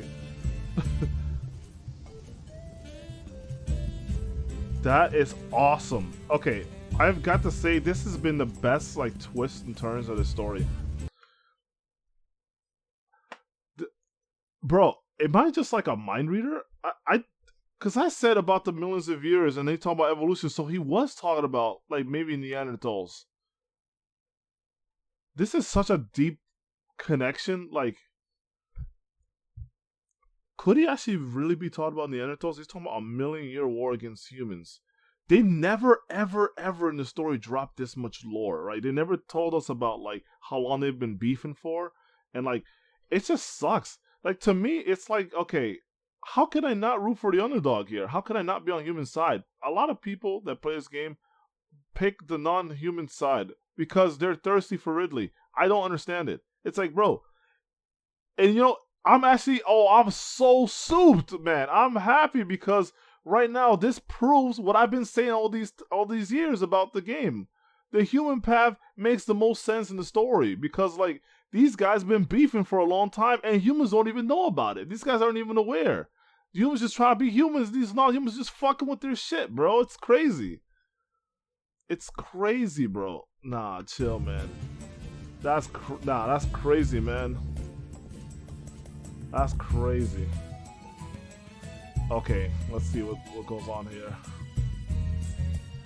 Oh, there goes Aphelion. Oh, this is a cool angle of wherever this is. This is like in that valley in the south. Oh, that's so cool. This shows so you're supposed to see him for the first time, well, second time, if not counting the counting the mirror shot. Ooh, baby. Before I see whoever's about to show up here, maybe Gerald? No. Maybe. But yeah, I think it's awesome. This story has been so lit, especially love a few of the twists and turns. I love that Zayn's still alive. I love that you're fighting Zayn at the City of White Knights. That is hard, bro. I love that. I love that you are fighting the... I always wanted to body Zayn in the game, but he's always getting cracked by some nonsense. I'm like, dude, in the human path, I get the revenge that I'm looking for, more or less. But it's sad. It's too sad. Like, I don't like seeing Zayn die that way, and I don't know. I just didn't want him to. I'm the kind of person who I don't like the death of like even evil people. I've always been the person who believes in another chance, right? Like, you could be my worst enemy, and I still I have a big heart, right? Like I will give you another chance, but if I know you're not gonna change, I still wouldn't try to kill you, but I'd be like, I never want to see you again. Like I just can't bring myself. I'm just at the end of the day, I'm pretty soft when it comes to like human emotions and connections with people. I don't know. I just can't do it. I can never be that person that like is like that. I mean, I may talk and say whatever I say, but like at the end of the day, when it comes down to it, push come to shove, I couldn't be the person to do that. I couldn't. So yeah, even with Zane, I'd be the person to be like, listen, Zane, I'd rather work this out with you. I don't want to see you dead. I mean, if you come against me, we'll fight, but like, I'm not putting the sword to your throat. You know what I mean? Like, I couldn't do it. Anyway, let's continue that. Damn, I just got depressed all of a sudden. Cross. Okay, I was like, it is general. I was like, no, that's cross. Oh my god! Oh, that is so good. Look at the glare in his eye, bro. That's crazy. That's fire, bro. No, like, that is so good. I'm so excited because this is where you fight Gerald normally, right? You fight Gerald here, and then you fight Elwyn on the bridge, you know. So I'm like, dude, what is the one place where it makes sense to fight Cross? Right here, right? Right here would be the best spot to fight Cross because this is like right before you enter the City of White Knights. This is like the place to duel, right? And I love that it's at nighttime. I'd rather prefer it to be in the evening, but you know, because the final showdown type of look of it, the appeal. But like night is good. Night is good, especially because you're going to the City of White Knights, and it feels like it's the end of night, right? So like this is also excellent. I love it. Thought it best to settle matters between us. Yes, the world needs one Dragon Slayer, me. So I'll rid the world of the other. Oh man, that is good. I love this song. This is more like it. Don't give me that garbage from the beginning. Give me these songs. What did you do it? Yeah, I still want to know what the hell compelled you, bro. Like, not what compelled him to do the act. What made him go to the Dark Elf Village? That's the one I want to know. Why did he go there instead of like the City of Flowers? What, were you scared of them or something? You thought that Dark Elves were softer, so you take. Maybe he want to dismantle them slowly. Start with the weaker ones. I see you, Cross. Stop this world, Tatals, from destruction.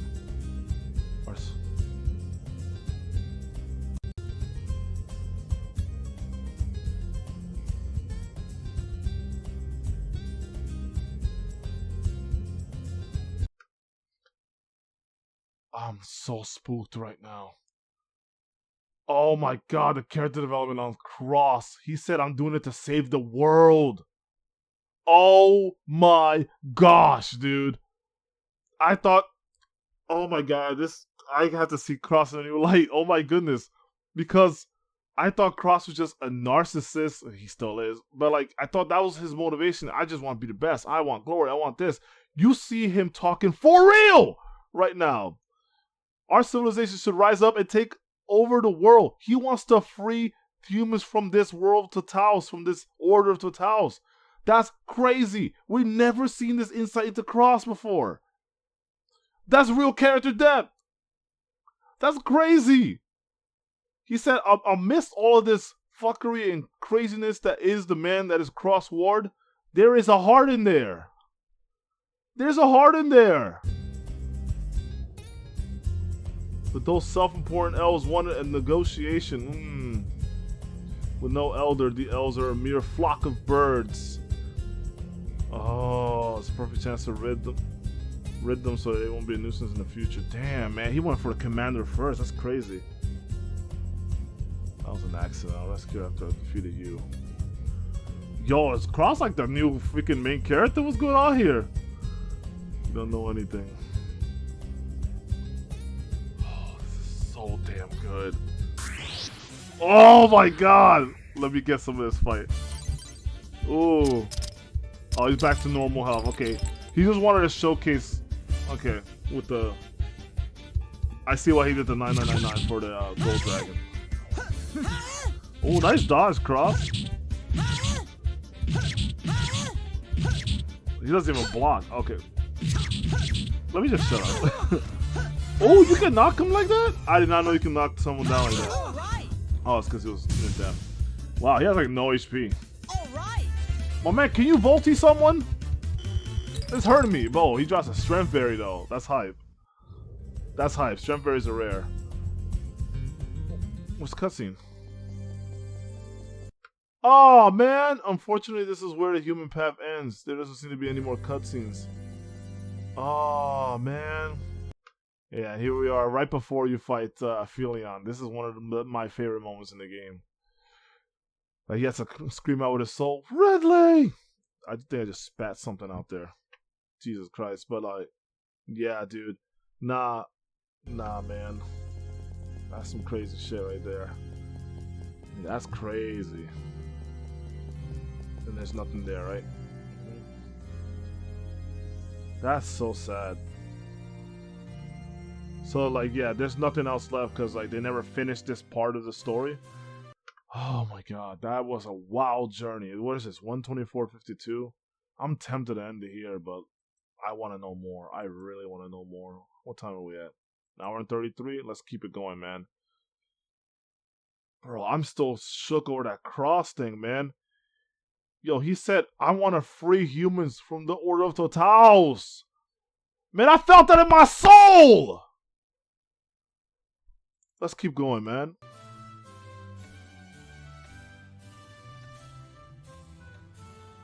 In the Navy. Saying the Wind Dragon can be found. Okay. Also, yo, peep the stupidity of this sentence. So you're saying the Wind Dragon can be found in Wind Valley? You don't say, right? Yes, sir, that is correct. You can tell Cross is like, yeah, dumbass. Okay. This is a non-human path. I just want to preface. Let's remove all ideas of what we just discussed on the human path, because I'm going in the human path mentality. I'm switching this part of my brain off. I'm switching to the non-human path. So now I'm going to be using this understanding now and using my bias for, I'm going to use a different type of bias, right? Because I'm obviously more biased towards the human path, but I also use that bias to feed that sort of narrative that I'm trying to spin on what I'm talking about. But now we're going to switch gears to the non-human thinking, and we're going to believe it that this is going to be the canon path. So I want to do that because I don't want to keep thinking about human path stuff, because I want to be more locked into the non-human stuff. It'll help me to catch things better. So let me do that. So now, in this story, Jack is the enemy of mankind and he is the helper of the non-humans. What? Let us give up for Helencia. Whoa, whoa, whoa, whoa. What's happening, man? I'm already perplexed. So are we getting a good guy Cross? No way. He said he has a plan, but like, he would never say that. But he has a plan. Cross never has plans. He just charges and attacks. But he's also crafty, so they will jump at the chance to invade. And then you want to overrun them, like get a pincer attack kind of thing. Massacre in the valley.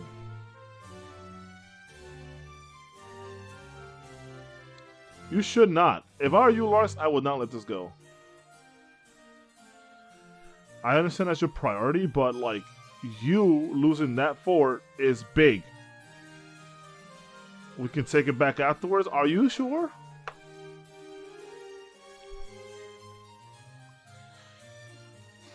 I mean, fuck these humans. Ha ha ha. First Kelvin, now Safety, the Fear Giant is now in slumber. Ha ha ha. God, he's like a real villain here. Humans cannot be stopped, I see. I love Lucian's voice, man. I gotta find out his voice actor. He's so lit.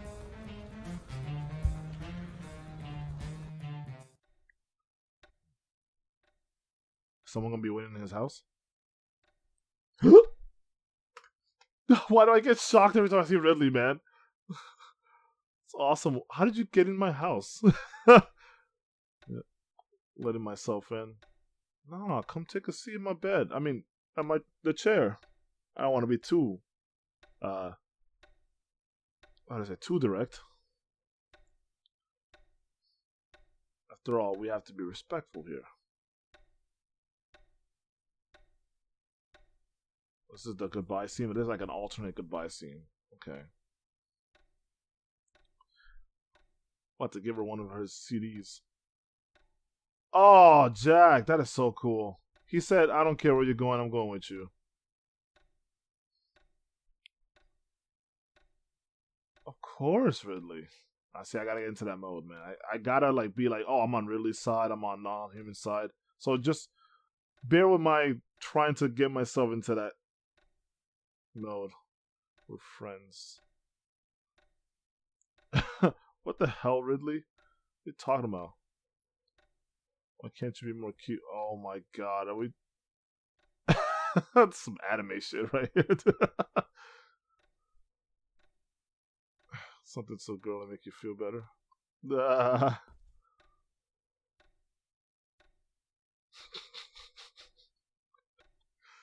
This is stupid.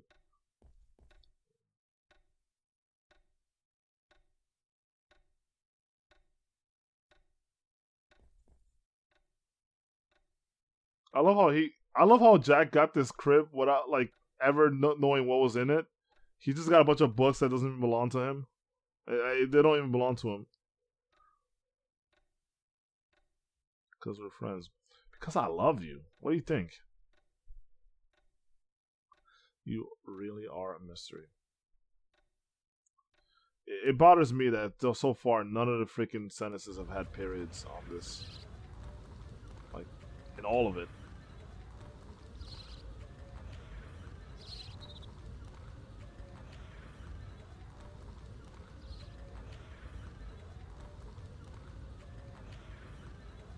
See. Let me read that again. After I wade through a sea of sand, I end up in a blue space with a sky filled with stars.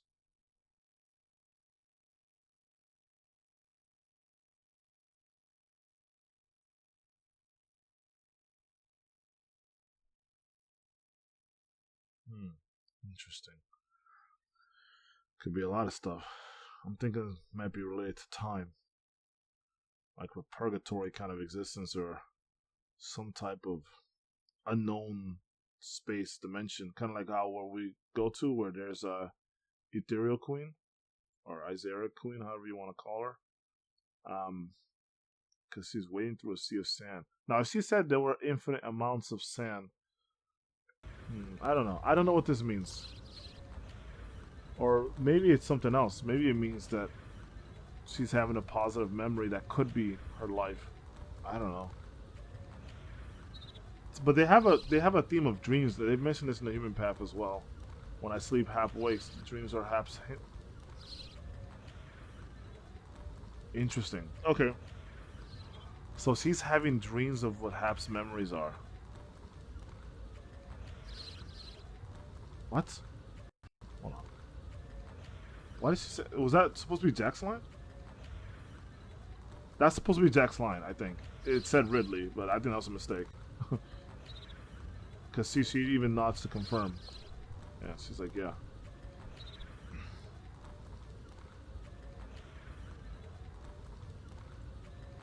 Okay, that's another confirmation. Hap's desire to awake is getting stronger and stronger. I think that's what I'm saying. He's taking over her mind, right, and her spirit, and her body, and everything.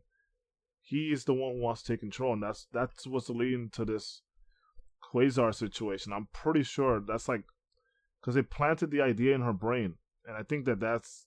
Oh shit! I'm not supposed to say that. Okay. All right. She was destined to do this then.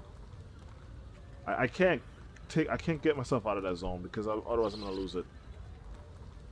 Hell. What the hell? Yeah, let's go over to the freaking what's his name? I forget the name of the pill shop, the medicine shop. There's a bunch of women there. Santana or something like that. But like his medic stuff. Princess, love it. But this is still early in the story because her hair is still like in the ponytail and not like let down, like because that's how it's Charlie. Yeah, because her hair would be down if it wasn't for... Well, later in the story, that's what happens. But now Charlie actually witnessed seeing Jack go out. Wait a minute. I wonder... I think the manga... I gotta think. I'm not even gonna say now because I gotta double check that. Interesting. Okay. I'll have to keep that in mind for later. Oh shit! Wait, why am I surprised? I already knew this. I think those symbols there, like the one on the gate. You see those symbols in the end game dungeon, the post game, in the freaking like dimension corridor or whatever. Those symbols there are in the. Those are the symbols for the dragon. Oh, world's destruction.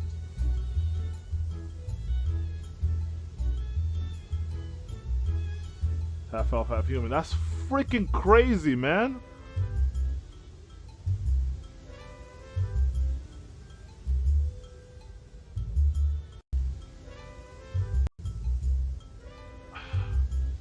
See, this is what I don't get. I don't get perspective. You say you don't want the world to sink to the sea of fire, but you're willing to commit genocide, right? To kill off humans in order to save the world. But you're not going to have a world to save. It's just a world full of non-humans, right? And that's fine. I suppose that's fine. The world will still thrive. But who's to say that the non-humans won't have their own troubles? I mean, there's the Dark Elves too. The Dark Elves are essentially half human as well as you are, half elf, right? So what's to stop that from being a thing, right? Who knows? Maybe the Light Elves will be like, yo, these guys are human in them, right? Let's commit genocide of these people because they're also freaking human to some degree. And then if they build a rapport with some of the like dwarves and shit, then everyone's going to war now. So there's no real way to know that you're really saving the world here, right? What if you eliminate humans? Fine. And then you got all these other people that are beefing. Doesn't that throw the world out of balance? Isn't the existence of a dark elf in general throwing the world out of balance? Because that's not supposed to be part of natural order. So just having dark elves exist, you'd have to kill them too, right? According to your logic. Okay. I'm doing it again. Alright. I just realized what I'm doing. Okay. I gotta stop this and just support this idea. Damn, I can't let that go, man. This is much harder for me than I thought.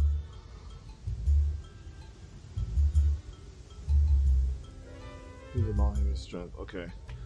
They need me too.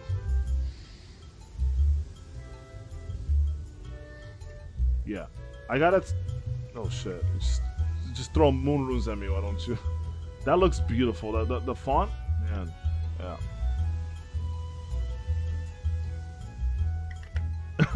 It's like, I've been listening to what you're saying, but I don't know what the hell you're saying. Yo, you said you speaking moon rules to me, fam. I don't know what you're talking about. Bro, that's so funny. This is so funny, man. Oh, that's hilarious. You'll do something to bring them together. Alright, the reason I gotta stop antagonizing this idea is because I need to support it to understand it. Don't give us powers. No, but like, I really gotta do that because it'll help me to understand this and come up with better ideas. So, I think I should do that for the sake of this.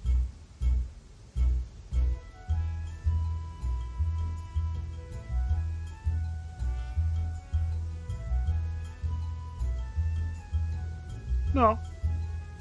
Yeah. You gotta prove yourself. So that's where he takes over for Halencia for him. Oh, damn. What is that thing over there? No, the Light Elves here. They believe that humans, right? They believe that they did. Do they have any proof? Talk to him! Talk to him. Yo, set up to Zane's face. No, what evidence? What evidence? It takes two to tango. Nah, I want to just counter everything that's thrown here, but I'm not going to. Dude, I'll fold these guys in the debate. Oh my goodness, dude. Ugh.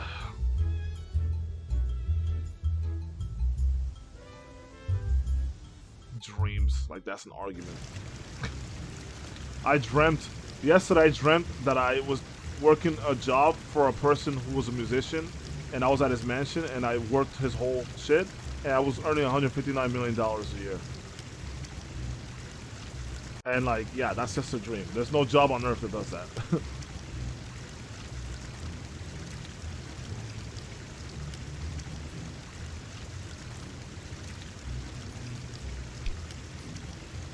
Yo, she's human too, though. Yes, you do. You. Damn, this is tough. This is against my nature, bro. And the funny thing is, I love elves. These are the only motherfucking elves I hate. Like, and it sucks because light elves are actually not supposed to be like in traditional lore from stuff. Light elves are actually nice, bro. They're not assholes like this. I'll be alright. Bye. I still remember that scene. It's still so funny to me. Dude, fucking stab her in her gut, bro. Bro, this is so tough. Doesn't this look familiar? He's not even talking really. He's talking a freaking hat, man. That's disrespect. That's mad disrespect.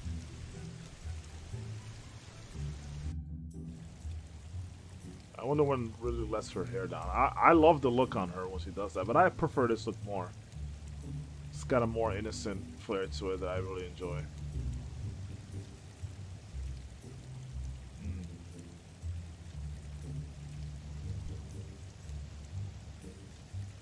That's kind of my problem, though. He's like, oh, the fuse is not complete. It's like he talks like he knows about what to do.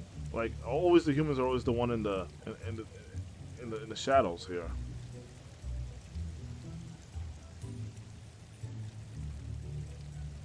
Ooh, okay. Now we're getting somewhere, really. Give me some of that. Give me some of that energy. I do not know if I agree with you yet. See, I'm telling you, it's Hap taking over her mind, bro. I'm telling you, son. Bro, that looks like an eye. Did you see that? That's a freaking Illuminati eye right there. I know I'm not the only one who sees that, right? You see that shit right here? Look at that. Yo, you being watched, Ridley. I'm telling you, you're not watch list. Maybe I'm the one on the watch list.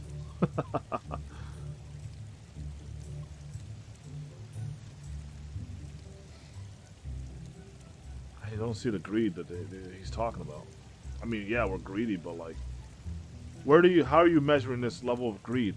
How are you seeing it grow? What greed are you talking about? And matter of fact, it's not even greed to give up, because Cross has a plan to give up the castle in order to fight the dragon.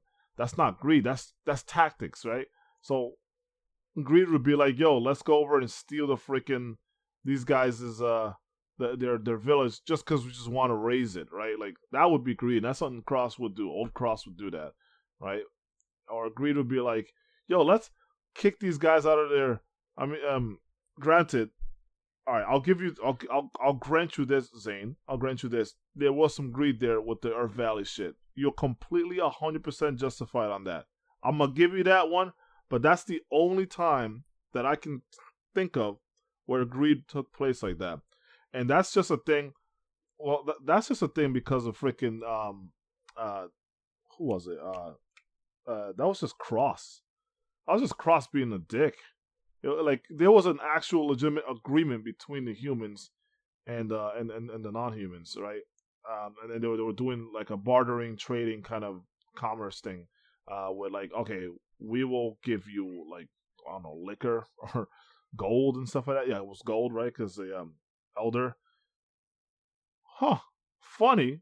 Your boy from the freaking dwarven village. It was greedy as well. He's as greedy about as any guy that I've seen. Actually, just about as greedy as that dude from not just the dude, Anastasia as well. Is Anastasia and the freaking sweaty guy from Olassian, bro? Those guys are pretty fucking greedy. And then we talk about Santana, right? Santana's got a whole freaking like thing of gold right in the back in his vault, his personal vault. You see all this money and shit, right? Like, yeah. So you got some greedy people in the game, but yo, you're dwarven people. How do I turn this off? How do I turn this part of my brain off? I'm sorry. Let me keep going. I can't turn this thing off, man. It's like I just have to constantly rebuttal. Hey, I'm not paying attention. I keep thinking about this shit. Okay.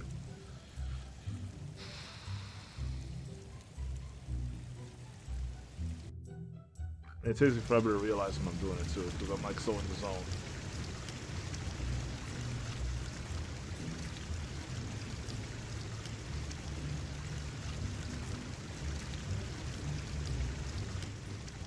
Then sleep.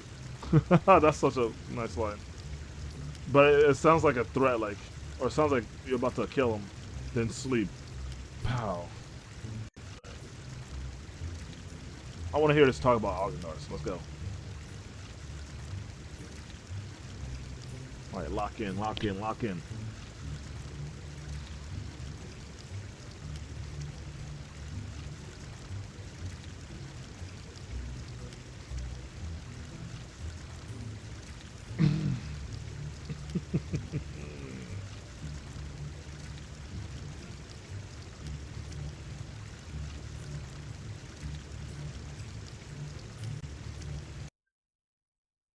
More of that bullshit propaganda that Zane's feeding them.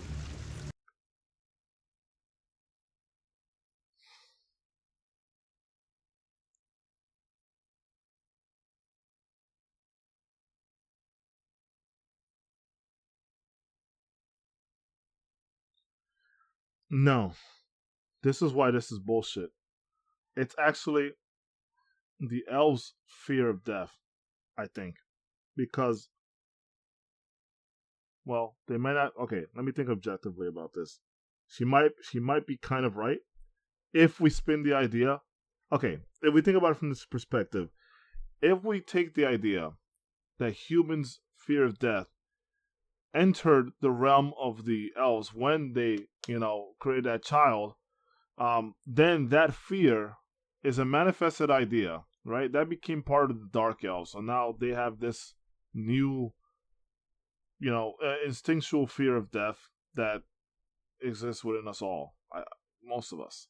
And so I'm like, okay, so then you're telling me that this fear of death is what caused Algendars. So you're blaming humans because they brought this as an element to you.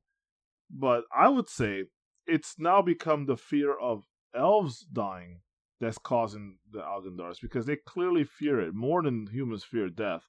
Because humans accept death from birth, right? They try to fight against it, but there's eventual, they accept it. This is something the elves are not really familiar with. So it's like, okay, so you don't fear death, but at some point, since Algendars is now a thing, you have to kind of accept that. Because you have to also accept the possibility that even if you destroy humans from the world, Algendars may still exist. Again, you have a permanent reminder of it with the Dark Elves. So the Dark Elves are essentially human. That fear is going to be there, if we're going to accept this theory, that is, right? So it's always going to be present, ever present. So that means that you may not even escape this. It's a strong possibility that could be the case, but who knows? But the reason this is bullshit is because this Algendars did not come because of a fear. Algendars came because of Order Total's ridiculous rule that you could not, mix the races. So when the human girl and the Algendar's king, the elf king of old, when they conceived that child, that was when Algendars came about. It wasn't because of fear. This was direct unity between the two that fell in love. So this was only a positive vibe that happened this entire time.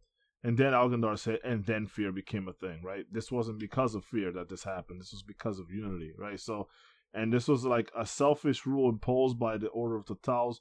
I don't know if there's like a higher power that understands what this ultimately leads to, and that's why you can't mix them, because it might be some other shit that's a problem, maybe some cosmic thing that, you know, you can't do something like that, like some Gurren Lagann stuff. You can't hit 1,000,000, or I don't know, but like something like you can't mix the races, otherwise these people from forever, wherever they are at, are going to cause all these problems for us or something. I don't know.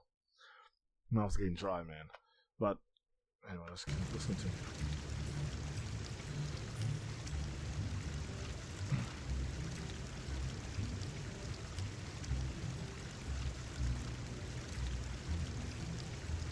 You do now, so you do have the fear.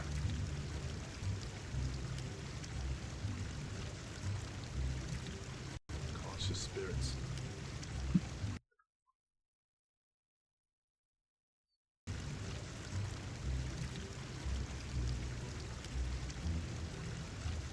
Presence vanishes from time to time.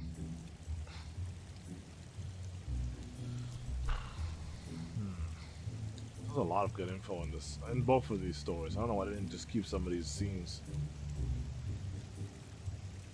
So it's Kian who reported this. Interesting. I love her dress though. I fuck with the lighthouses like clothing. I love it. I love their colors. Yeah. I love to have like vine, like branch hair, like freaking like roots. Oh, like some man. Oh, good, it's a man. So they don't think it's Jack. Cool. Ooh, chill, Jasmine. What the hell? Oh, this is Kane. Kane's the one that had that. He's like, bro, you just been kidnapped, you dummy.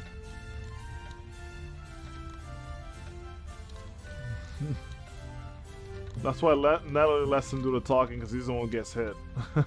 And she's like, don't worry, Lord Jasmine, I'll help you. Oh, he's about to get hit again.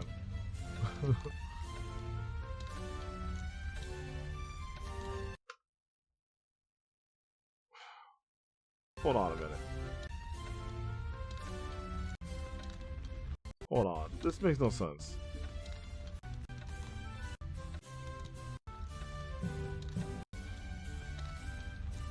By some man. He said some man. Why did you just say Jack? Why would you...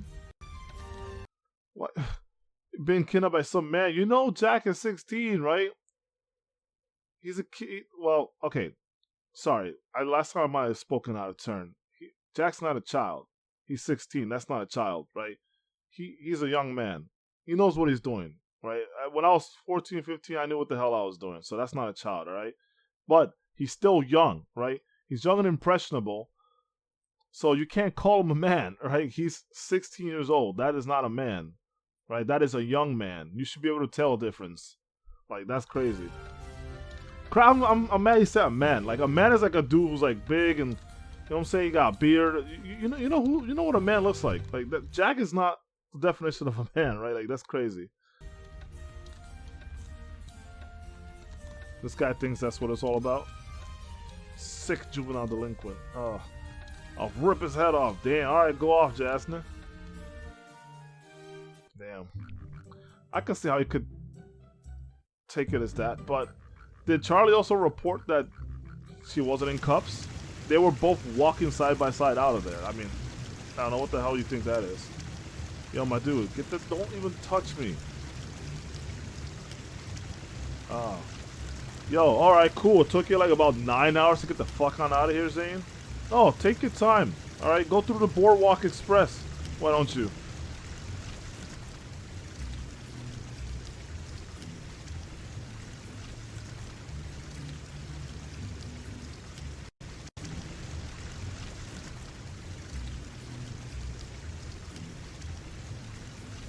So she doesn't walk out. Okay, it just locks. Interesting. That's weird. Well, she was tied up. I don't know why. I guess they're... Ah, that's right. They want to take over Fort Valencia, and I guess they're using it as a bribe. Yo, Natalie is so hard, man. Like, she's just standing up. I'm assuming she's sleeping. I don't know how someone sleeps standing up. That's impossible, bro. I think. I don't know. Yeah, it's gotta be that. Yeah, that's not possible to sleep standing up. You have to be somewhat conscious to stand up while sleeping. Doesn't make any sense. But anyway, she got her sword. Oh man, this is. I love Natalie so much. Yeah. Oh yeah, this is that fight. The fight that goes into some inappropriate content, which I love so much. Natalie Nanette. Oh my god, I don't think I ever knew her last name. That's nuts. Nanette? I've never seen that. That's nuts. The captain of the Violation Raid Brigade? Ah, yes, that's right. Yeah, she was in charge of that. Alright, what's the captain? I challenge you to more combat, dude. It's combat time. Oh, Leonard. Hey, Pops. Don't call me Pops. I love that he calls him Pops every time. It's with the axe. What do you think, Jack? You know, one of the hardest things is that freaking Jack actually takes over the fort by himself. That's nuts to me.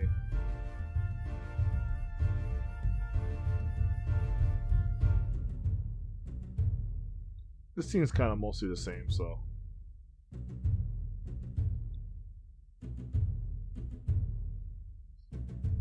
What?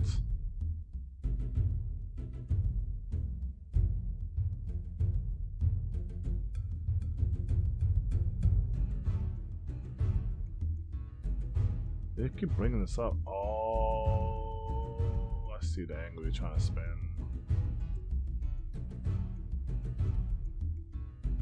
Fair point. He said, bro, I'm in Theater Vancouver. We're more hyped than you guys are anyway. Oh, he said, I'm 100% strong. Before he said, I'm double my strength, bro. There you go, little brat. Yo, you see that move, bro? He said, whoo, bro. He went around them. Oh, he really loves his team. The guy playing this. Yeah, they're about to get smoked. This team is ridiculous. I'm sorry, man. Poor Natalie. Oh my god, that hurt to watch. Oh, she got mollywopped. Hey, easy as pie. Nothing. Okay, no items drop. That sucks.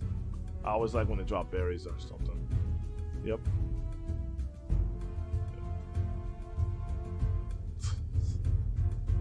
What? I guess the guild did me good. I guess it means I guess the guild taught me well. No excuses, Natalie. Yeah. Yep. Oh, Jack's sunning you right now.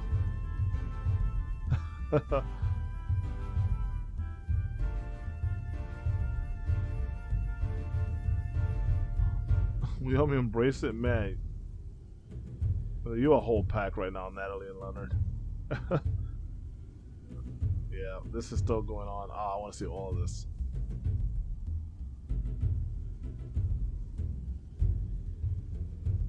Yo, Jack's stupid, bro.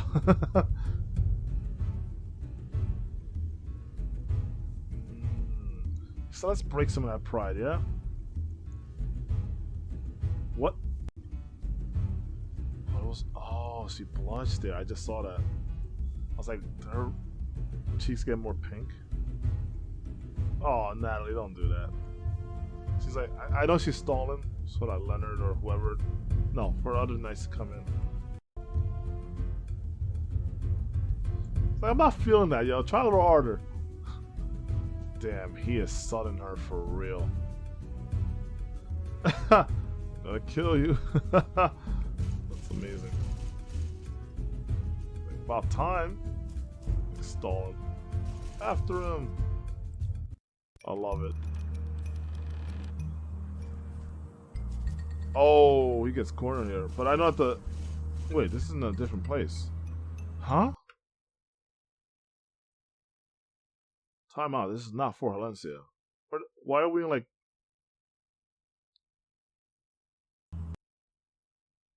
We are in like... Solio, I think. I think we're here. This area. Yeah, what the hell? What are we doing here? Big field life. Or we actually might be right before Tria, because there's a... I love the teeth. That's so funny. Beg for your life. Put your head on the ground and growl. She's like, I'm gonna get you back for that. Dude, that's the teeth, bro. Look like Obelisk the Tormentor out here. Ridley. Oh, what is this swag? She came in all like... She came in like Jiren or something, bro. Slow walk.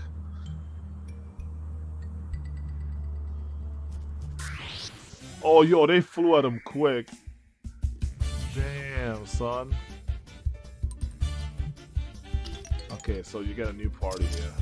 51, 14, 39, 20, 29, 30, 30, and 29. Jesus. Damn, body.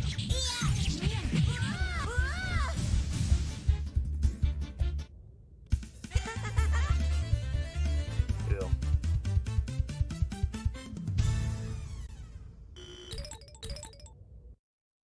Yo.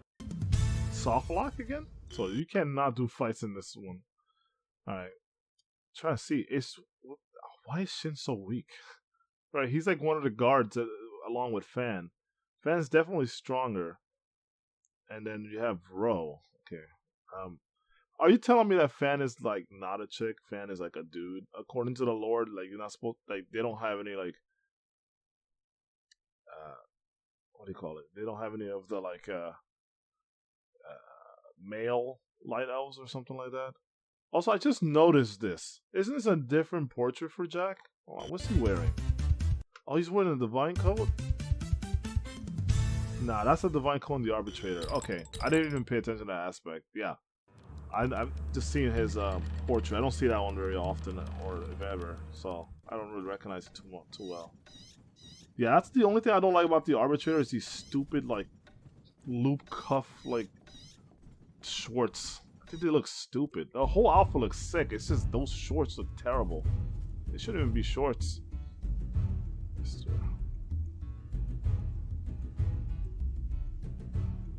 No leg. No taste. Okay. Yeah, right. What the hell are you talking about? Yeah, okay. Whatever you say, man. I ain't even about to argue about this. I'm starving.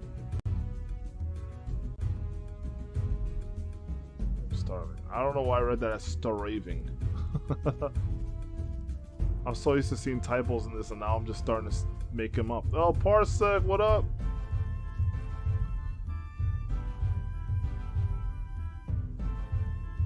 The funny money geezer. Hey, you look familiar. Ah, yo, what up, dog? Oh, he's going for the freaking bear hug. He's grabbing the chokehold, ladies and gentlemen. Damn, dude. Yo, I can't breathe because he's got a freaking thing of fire right next to your mouth. Oh, hold on, let me see that. I want to see something cool there. Oh, never mind. I thought he was about to slap him.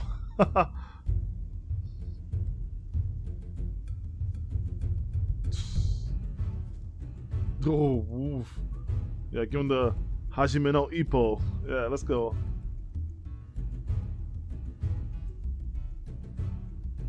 What?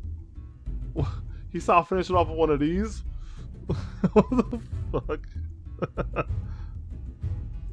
I don't get that reference. If that's a reference, I don't get it. Oh, man. That almost looks familiar to me, but I don't know. Well, something like that anyway. Oh, yeah. Who opened that door? Yo, we got ghosts? Yeah, how did you open the door? I'm lost, guys. Anyone want to explain that one? Yeah, I'm mad they opened the door and like waited like 5 minutes to come in.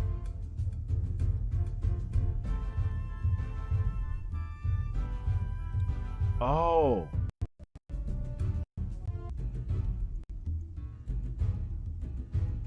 So he's supposed to blow a fire out his nose right there. Okay, interesting. That's crazy. Sure he's not dangerous? It's like one of those flame eaters. Oops.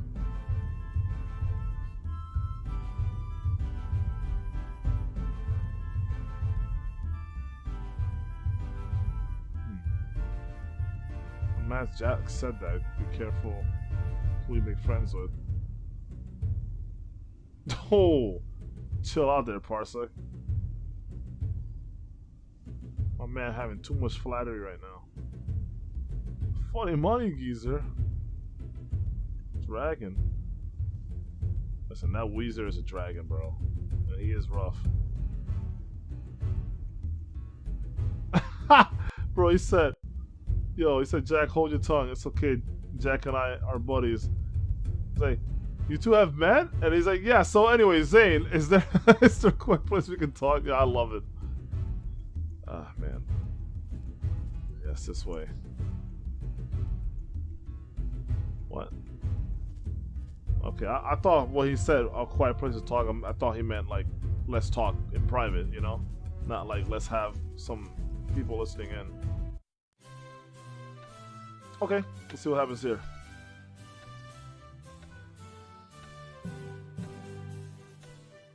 So he's been told to kill Jack and Ridley.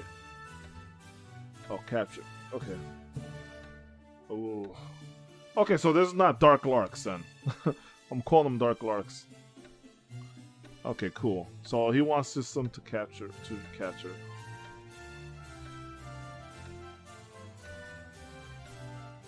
Okay, so good. I'm glad it's not a Dark Gans situation or something. Oh, you made me a meal? What's that, mushroom, bro? Bro, yo, that's lit. Yo, thank you, Oleg. He's like, I'll have to eat it then. Yo, thanks, man. Yo, that's funny. You actually made him the meal. That's hilarious. Oh yeah, how long? Much longer we got? Okay, not too long. Ah, man, this is crack. Ah, there it goes.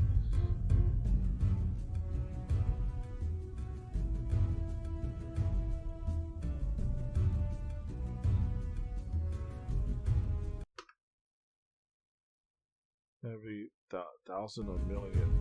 Hold on, you can't say every thousand or million. Is it 1,000 or is it a million? Yeah. So it's either 1,000 or a million? What the hell? They've mentioned the million twice now, so I think it's the real time. It's the million. So every million years the cycle happens. So right now it's the feeling. And then the gold dragon.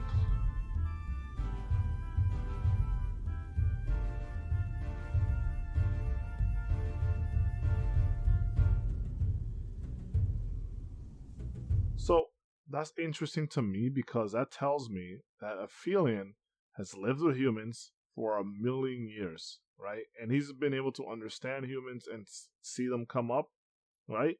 He's had time to understand how humans' lives work. Right, and he even Aphelion, one of the tallest, like highest ranking of the dragons, that is part of the Order Totalis. He himself and the Gold Dragon are responsible for the cycle, right? Even he's like, fuck that, that's bullshit. Why does the Order of Totalis exist when humans can't even get anything? They just gain shunned constantly. Even he's like, fuck that. I'm gonna join the humans. I'm gonna study them. I'm gonna see what's going on with them. And then he saw what the humans are capable of, and he saw what they were going through. He saw all this stuff, and then he sided with them. No one tricked them, right? This is the opposite of Ridley being mind controlled by Hap and the agents of the Light Elves and the agent of the Gold Dragon or whatever. She's being controlled, and to some degree, being mind probed or some whatever the hell's going on. It's not of her own free will. That I can basically guarantee you at this point, right? This is now something that has been implanted in her that she now firmly believes that it is her role to do this, right? It is not her role to do this. She believes it because it has been implanted in her, right? And she thinks this is her destiny. Meanwhile, on the opposite side, there's a true freedom that came about from Aphelion, the Silver Dragon, checking out the story of the human beings. And he, out of his own choice, decided that the humans weren't the bad guys here, that it was actually this bullshit order. So he tried to overthrow it. So right now you got two different things happening here at the same time, right? So it's like, which you want me to side with the non-humans at this point? Because even your own guy turned traitor because he said the system's bullshit, bro. Like, am I the only one seeing this from this perspective? Like, I think I think it's pretty clear to me, right? The humans are not the villains here. They do a lot of villainous things. Don't get me wrong. They have done a lot of villainous things, and not just Cross. A lot of them have done stupid stuff, but so have the non-humans. It just means that there's just bad and good in everyone, right? There's black and white in everyone, right? It's not like like it's a one side does everything bad, the other side always suffers. It's not like that, right? So I don't know. It is a complicated situation, but yeah, I think it's just trash that the people that decided the way the world is governed or the universe is governed made up these rules, and now they allowed humans to live in that world, and then the humans don't even get explained anything. They only get persecuted, and then all of a sudden, oh, you guys can't live anymore. We gotta kill you, even though they're part of the world too, right? So you created these rules, a rule that only you guys adhere to, not something that we even knew about, that we even wanted to follow in the first place. We're inhabitants of this world, so we get a say as well. But apparently, you guys are so far above us that you decide our fate. I think that's bullshit, personally. You know what I'm saying? I think that's pretty bullshit. That's also something that I've always thought about in the back of my head. If I like created something, like, let's say I was like, I'm not a god. Let's say I was, right? Let's say I was like some god. Let's not go there. Let's say I was just like a really brilliant inventor or thinker, right? And I created some type of machine or a computer program, or let's say I created life. No, let's say I created life somehow through tinkering of like machinery and artificial intelligence. Let's say I created an entity that was capable of free thought, that was capable of everything that a human can do. Would it give me, like, would I, how do I express this? I created this thing, right? But now all of a sudden they have thought and they have feelings and they have comprehension, right? I can speak and reason with this entity, right? It's not human, but it certainly is a thing. Or maybe it's not organic, I don't know, but it is conscious, right? It has thought, right? And it has reason and shit. So would I be in the right to say that this person or this thing must be my slave because I created them, right? That's a thought experiment for all of you guys. Would I be in the right to say something like that? How do you personally feel about that? Would it be okay to do something like that? I created you for a purpose, and if you're not fulfilling that purpose, I will reel you in and I will use whatever I can to make sure that you are going to do what I say, and you will not be let go. I will do whatever I can, kick you, whatever. And even if I don't kick you, let's say I don't go the violent route. Let's say I just hold you against your will and I won't let you go. And then, like, let's say I just imprison you, right? And I won't harm you, but I won't let you do what you want to do. Like, you want to go see the world. You want to learn the truth about existence. You want to find out who you are. I'm not letting you do that because I made you for a certain purpose and you need to fulfill that purpose. And even if you fulfill it, let's say I just want to scrap you. Like, I don't need you anymore. I'm going to just permanently turn you off, essentially killing that entity. Would I be in the right to do that, right? That's what I think about a lot of the times. I don't know the answer to that, right? Like, on one hand, yes, and on one hand, no, right? But I don't know if that's just my human element speaking. I don't know if there's really no real way to say if there is a right or wrong in that situation. It's just you gotta come down to your guts. What do you feel about it? How do you think about it, right? There's no right or wrong. There's no such thing as a right or wrong, right? It just always comes down to how do you feel about the situation. Whatever you feel about it, then that's what you go with, right? But anyway, back to this, related to this, it's like if the people of whoever created this order of Totaus, the humans are part of the world. They are a living, breathing thing. Is it okay to just steal their future, steal their livelihood, create a mass genocide of humans just because they threatened some rules that they were never even a part of making in the first place? You know what I mean? I don't know. It's tough to say. You can say survival of the fittest at that point. You can have a whole bunch of different ideas on how you would go about it, right? Natural selection. I don't know. I've always struggled with the idea, but I'm always curious to hear or see what other people think about the situation. So let me know what you think about that. So yeah, think about that for a second, and then get back to me. I want to hear what you guys have to say about it.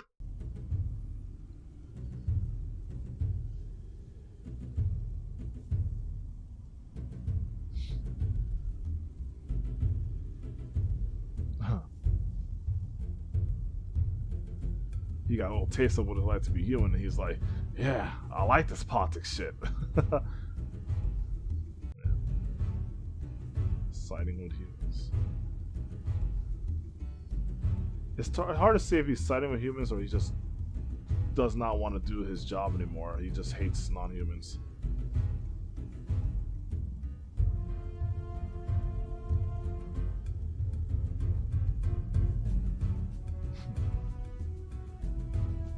Yeah, but you guys are all like too tied to your bullshit destiny. Always mean to protect the balance of totals. Yeah, this shit doesn't not make sense. This order of totals, they call it the balance on this one. Huh?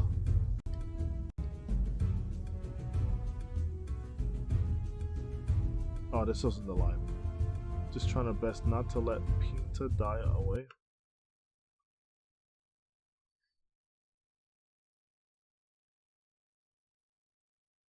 What the hell are you talking about? Who's Pinta?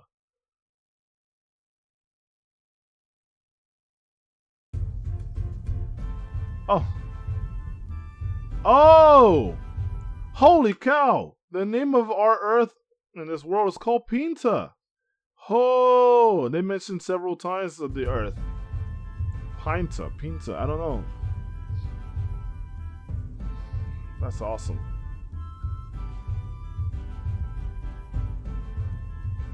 So, okay, let me see that again. So, let me harken back to that idea of like the Earth is hurt and it's, you know, it has scars and everything like that. So, I wonder, like, that might be real. That might be a real thing. That's the only thing so far out of every rhetoric spun by the non-humans. The only thing that I'm actually jiving with is this idea of the Earth being hurt, right? Because that matters. That matters a lot. And I think that's super important. The fact that they can connect to the Earth is big, but they never use this as a talking point. In fact, when in the human side, when they fought in the Earth Valley, they tried many times to send envoys to talk to Lord Zane, but he just was not having it. So how can you say that the humans are responsible for all this when you have not done your part to parlay? Like, that does not make any sense to me. They tried to come to an agreement, but you guys were just like, nah, we ain't having that. Matter of fact, I don't know why the humans talk to the Light Elves anyway. They're assholes. That's why Lord Nagara was so chill, because they were cool. But, like, couldn't they have talked with, like, maybe the orcs or something like that? Because obviously Cross talked to the orcs and he got to some kind of understanding with them. He even said he trained some of them. So they were cool. Orcs and Cross, the Blood Orcs at least, they were cool to some degree. So why didn't they just go talk to the orcs? Or they could have talked to the goblins. They could have talked to a lot of, well, the dwarves. Well, no, I guess the dwarves are out of the picture. Maybe even the dark elves. There was a lot of responsible dark elves, right? That's not just Lord Nogueira, even though he wasn't really a dark elf. But there was some, you know, some prominent figures there. I think, what's his name? His name, it sounds like a Spanish name. I don't remember his name, but that guy's like one of the head honchos there, and he's a responsible dude. Like, you could have talked to him. You could have talked to a lot of people. Fuck Zane, man. Like, seriously, I can't even. I cannot connect with this Zane guy. Just like, I love his design. I love so much about Zane. It's just that he's just dumb, man. Like, he lets his emotions get in the way of stuff. Like, legitimately, like, he could have stopped a lot of this beef, man. They could have been like, yo, let's investigate what the hell happened instead of actually going to war, which is what Zane fucking wanted, man. He just wanted to look for an excuse to fight so he can get rid of the humans, man. That's really what this was at the end of the day, and he's an asshole for that. Alright. The sentiment. Oh, there's a chance. Okay. Conscious spirit.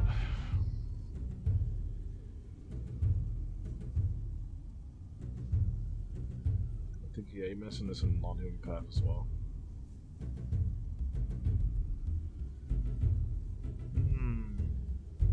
Okay, well, this is new. No, I think that's new. I don't remember that. Yeah, I was like, why is he sleeping? But he said you don't need to sleep. That still doesn't make sense. That's the contradiction I'm talking about. It doesn't make any sense. The same theory. No, I don't get it. It doesn't make sense. How can one be asleep and then you could say you don't need to sleep?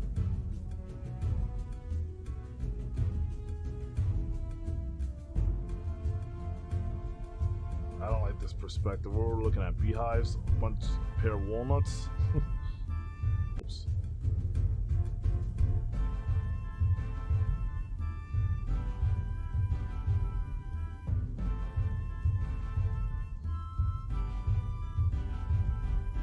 Wait. Oh, I just saw that. Okay. No, I was tripping. I thought for some reason his name was Zane and changed to Parsec while mid-talk.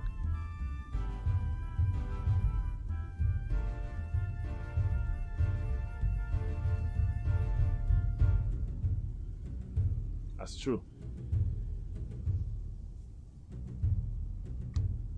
Humans' greatest strength is, well, two greatest strengths. They are observation and adaptation. Those are the two powers that mankind has that the others don't have. And it's not intelligence, because many of the many species have intelligence. But observation is critical because it gives rise to logic and reason. So you have adaptation, being able to use what you've observed and learned to create an environment in which you can survive. So those are the two important skill sets that make humans so impressive, I think. Because if you think about it, everything that mankind has, it wasn't something that they've made. It wasn't something that they've built. It's something that they discovered, right? Fire, right? Electricity, radio, right? These are not things that they've made. These are forces that have already existed in the world. They just have seen it, and they've studied it, and they've understood it, right? That's the difference.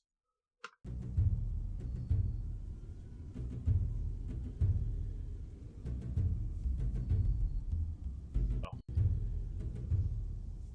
Let me see that saying, I see. Let me pause it there one more time. I'm sorry. Just the look on his face. I see. He just has this like stone look. It looks so funny to me. Stone out of his mind, man. He's on that pixie dust for real. This one we Gawain. Yeah, I go with Ridley. Getting ass kicked by Gawain a couple times.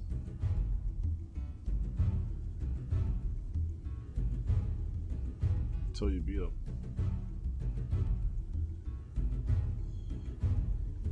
So, okay. Strongest of all humans. Besides Cairn, who's now gone.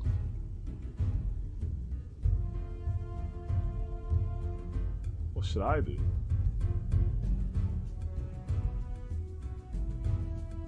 The lair of the gold dragon. You'll find it. You mean this blue place, the stars? Oh shit! But it's not blue. It's funny. That crossed my mind with the stars. I thought of the gold castle's lair, but like, it's not blue, right? So like, that's why I was like, there's no blue sky there, right? Because it's the city of white knights, so there's no sky that's blue. That's weird. I mean, the sand thing is pretty cool, but I doubt it. I don't think that's the place, but maybe it is. I don't know. What the hell do I know? I'm presuming to know more than the characters in the story. Come on now. But if it doesn't make sense, it doesn't make sense, right? I'll call that out for real. I love the way people knock so hard. Coco. Yo, Coco's kind of like that messenger guy, man. He's out. He was out here with Morgan. He was out there with Morgan in the last in the human path when we were like talking about Algendars and stuff. Yeah, he's an interesting one. Ah, Goblin Haven. Where's the Shangri-La? I forget where this is. Yeah, my boy Pietro. Where's my boy Pietro at, yeah? He's the best. Yeah, it's Goblin Haven, right? Yeah, freaking Pietro is the man, bro. That dude's on crack, bro. This is like, I don't want to say it, but it's almost like they try to represent black people here. And it's the funniest thing to me. Is that they're always smoking something, bro. Bro. That's so funny to me.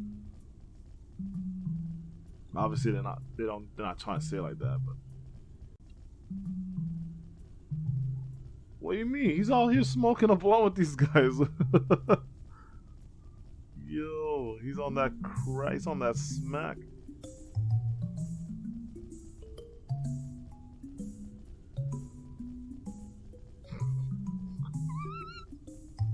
Is that a baby?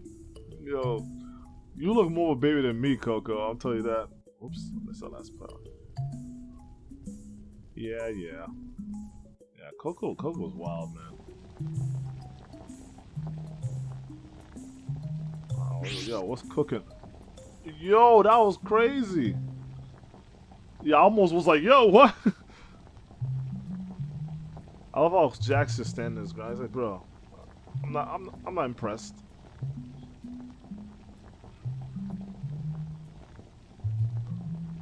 Saw you in Earth Valley. Wait, what? Wait, when is... I saw you in Earth Valley. Did you really? No, he doesn't show up. Am I wrong about this? He doesn't show up in Earth Valley.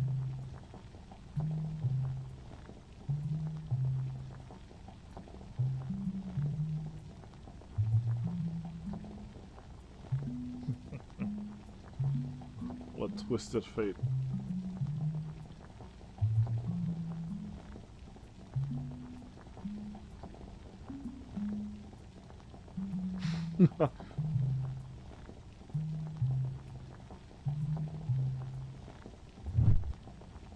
Okay, I don't know why you're swinging on me for, though, but... What if you had bashed my face?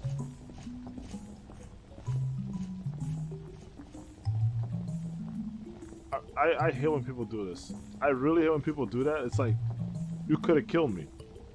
It's the same reason I hate that damn bitch from freaking Captain America. Or at least in the first movie, where she takes the gun and shoots it at freaking Steve Rogers. I'm like, what if you killed him, idiot? Like, I hate when people do that. When people do that, it gets on my nerves. Like, why are you assuming shit? All right. Wait, what? How did he just get to that health? Was there any cut in between? No, right? So he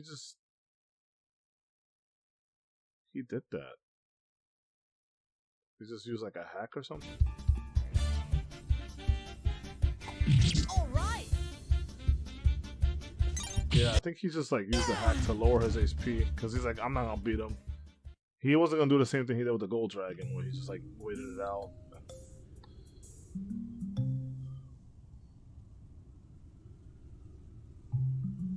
I'll kill you. I can't fuck with Gawain. I hate this guy. Like, bro, how you just gonna fight the sun? He was too cowardly to freaking stay. Like, once you failed your best friend, and then afterwards, now you're gonna try and beat up his kid. Like, that's messed up, yo.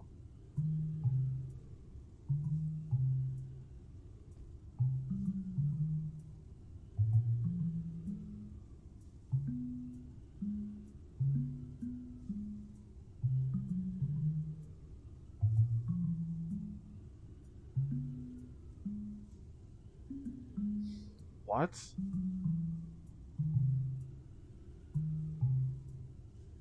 Why would you assume he has a grudge? You don't even know. Yo, I love how there's like there's a goblin there. You can't see him, but you see the little like symbol there of the well, whatever the hell that is. I see what is that exactly? Like a person or oh, it's like a bunch of like orangutans or baboons or something.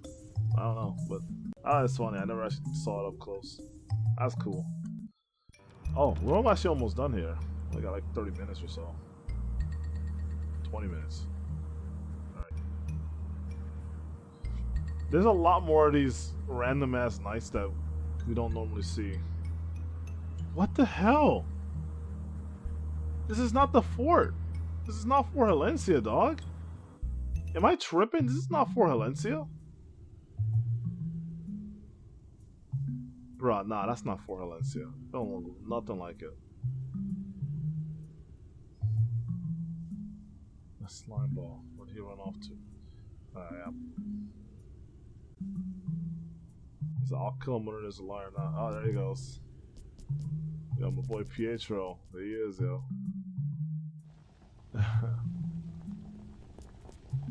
Yep. Damn. Come at me again. Oh, actual voices.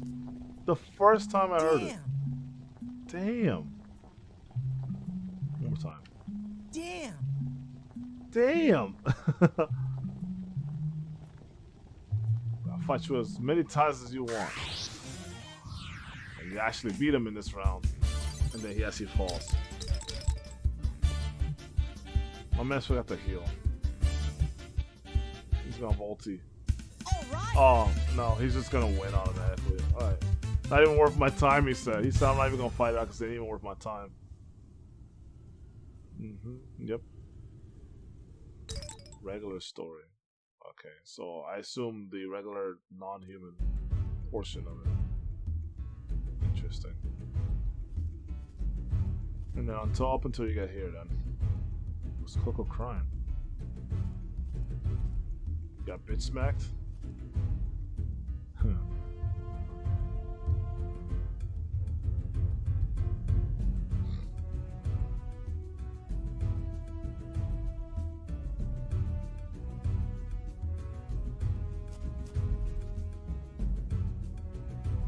don't know, this is news.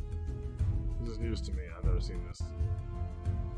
So I assume he's still meeting up with Morgan in this part of the story? Because that would not change, right? On family. Oh, here we go back to this. Oh, what the? Okay, I love that the whole like ate his food. That's funny. We'll continue that little joke there. But Ridley is passed the fuck out. Oh, what happened to her? Yeah, put her on her bed, dumbasses. What are you gonna put on the floor?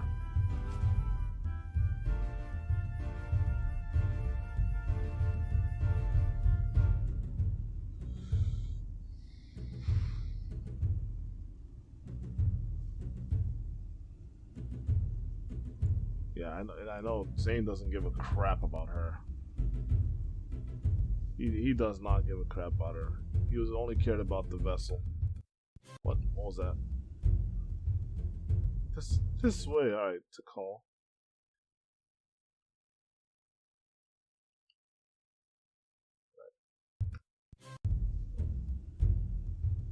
I thought I saw something weird.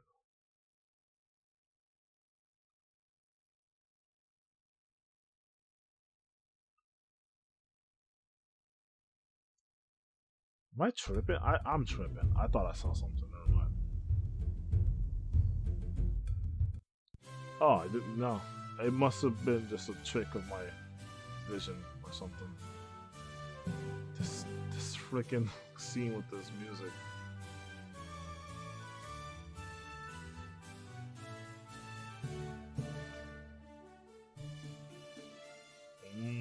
Under control. It sort of is.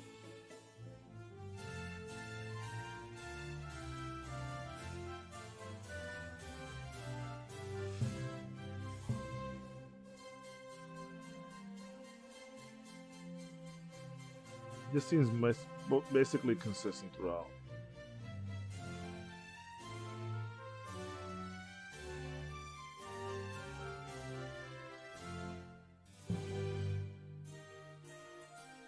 That doesn't make sense. That filled with greed and arrogance will destroy the world. Just propaganda, just fucking parrot talk, right? It's like, bro, that's what we read on a pamphlet, so it'll happen. It's true. Like, what? How the hell do you even know? You never even let it happen in the first place. Like, why do we have to stop that? Yeah, why do you have to stop that? How's it gonna be destroyed? Maybe you don't know. It could be better. It could be better for even non-humans. There you go. See, Lucian says it's in the base game anyway, but they never even been given a chance. Yeah. So how?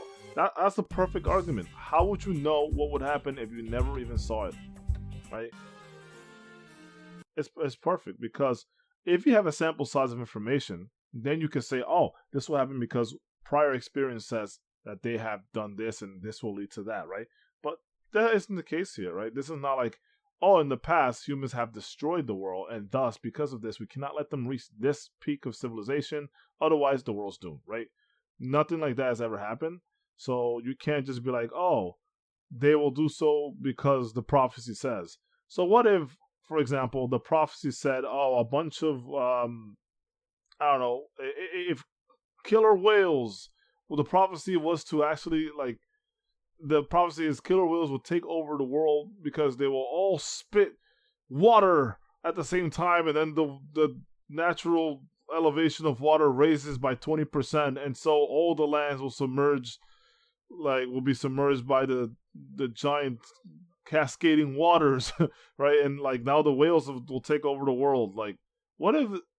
See how stupid that sounds? What if that was like a prophecy and people started killing whales based on the prophecy that they believe that no one ever saw, right? That's crazy. That's what's happening here. That's madness, bro. How you gonna buy into this propaganda? You've never even seen it. That's crazy, dude. Dude, think for yourself. Do your own research. It's crazy to me, though.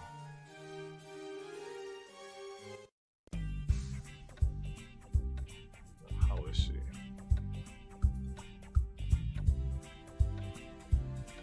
Huh? What's talking about? Uh-oh. What's going on here? Adele! Oh, that's when they captured his sister. Oh my god. This was... Fuck you, Cross. How dare you hurt the most beautiful woman in this game?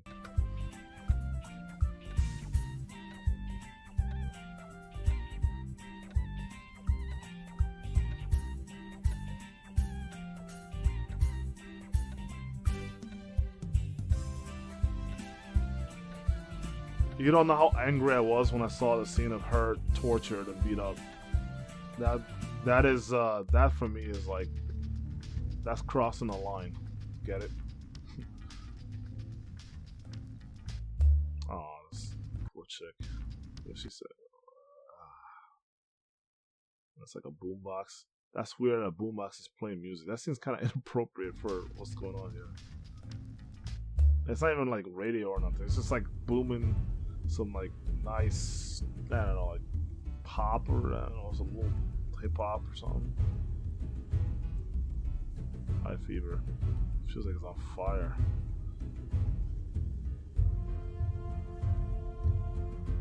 Parsec did something, I'll bet.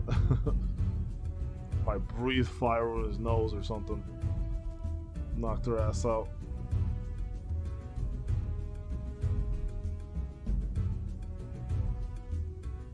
See, he talks like he's an expert on Algendars and transportation and all this shit.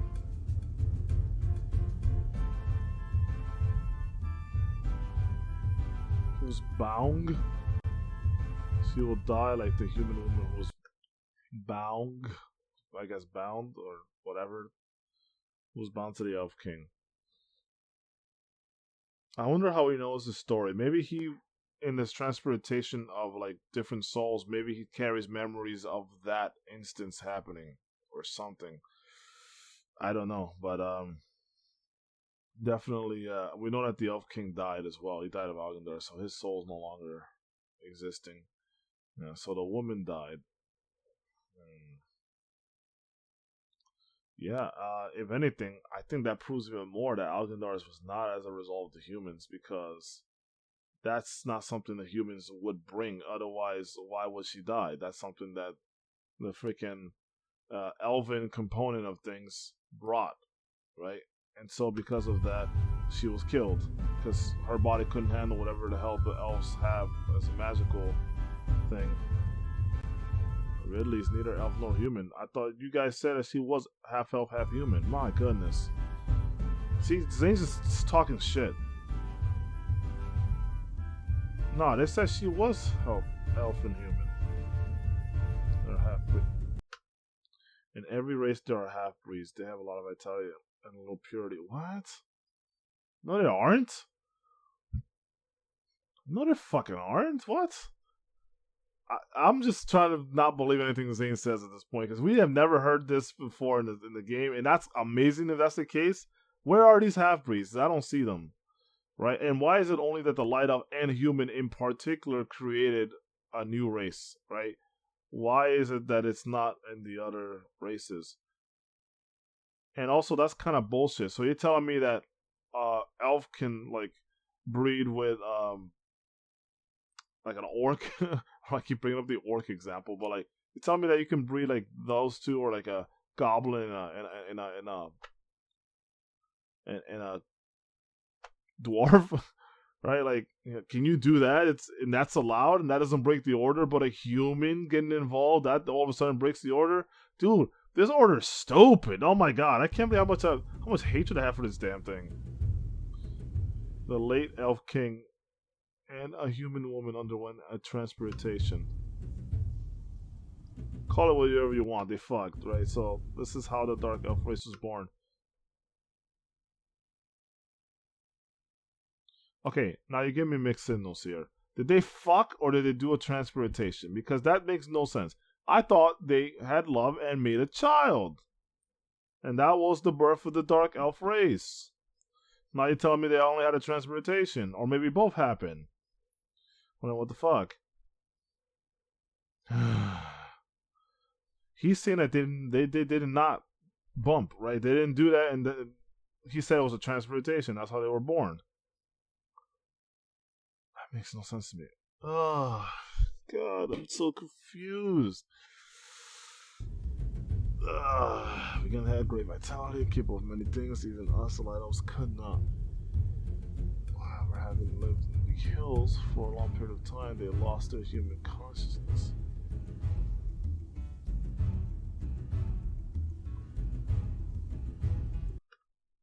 They were left with a human body that could not fly and the soul of an elf that could.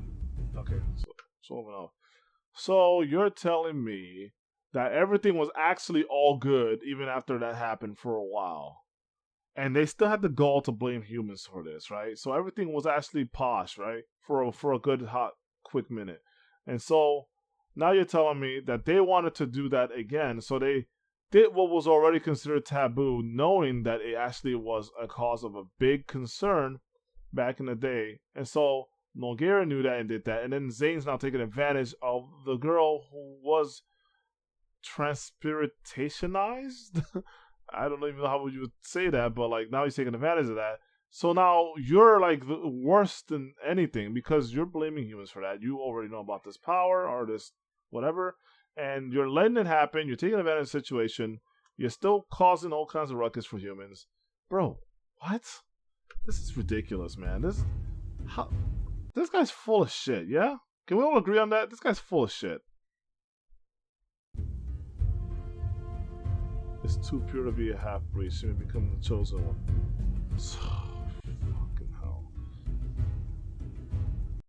Why? But why? Right? But why is my real question here. Why is Ridley, out of everyone, why is he considered to be too pure? It is the fusion of her own self and an elf. She is too pure to be a half-breed. That doesn't make any sense. I mean, I like it from the perspective that she's the chosen one, but I don't get it. You know what I mean? There's an old elf legend. 2 sons, one golden entity, and one with the golden hair melts. the old story. Okay. Two suns, one golden entity, and one with the golden hair melt into radiance. Two suns.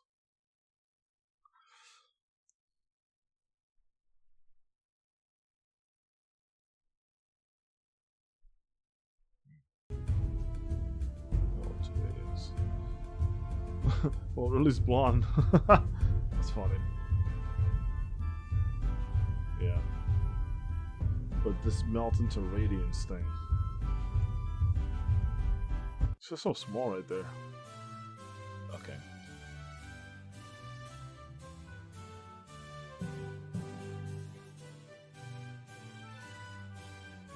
Hard. I like that line. Oh man, what do you make of the destiny of the death of every life? Oh man, you see how heavy those words are? Can you carry these words, Parsec? Can you understand them? Can you lift them on your shoulders? Bro, speak, Lucian. Why don't dragons perish? Facts. Facts.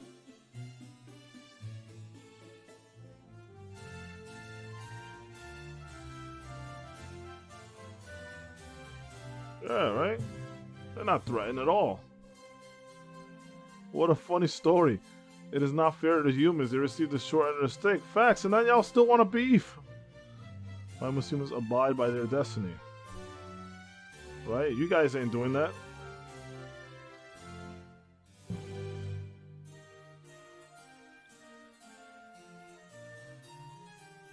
Yo, I fuck with Lucian hard.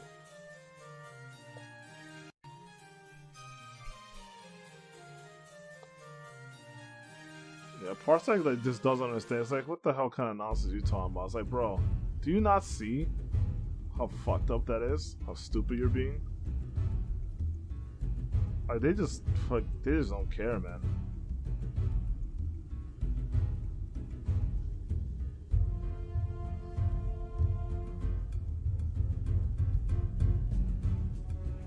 Hey, welcome back to the world of living.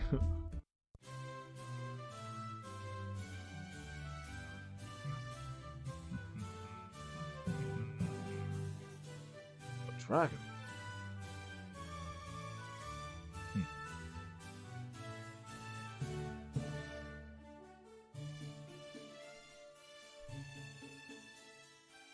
Good. Had to be done, Lucian. Had to be done. A lot of back and forth here. Yo, you see that freaking Sonic run right there? The ninja? Yo, I see you there. I see you there. A few. A few.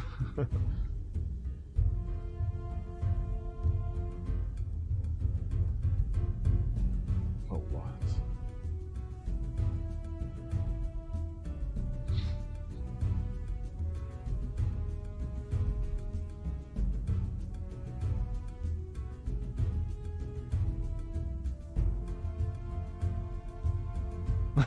She said I'm stuck in dream paralysis.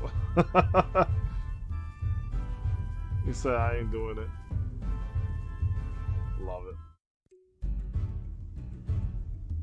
Yo, man. Oh yes, this is the best part of the non-human path right here. This Oleg and freaking Jack shit right here.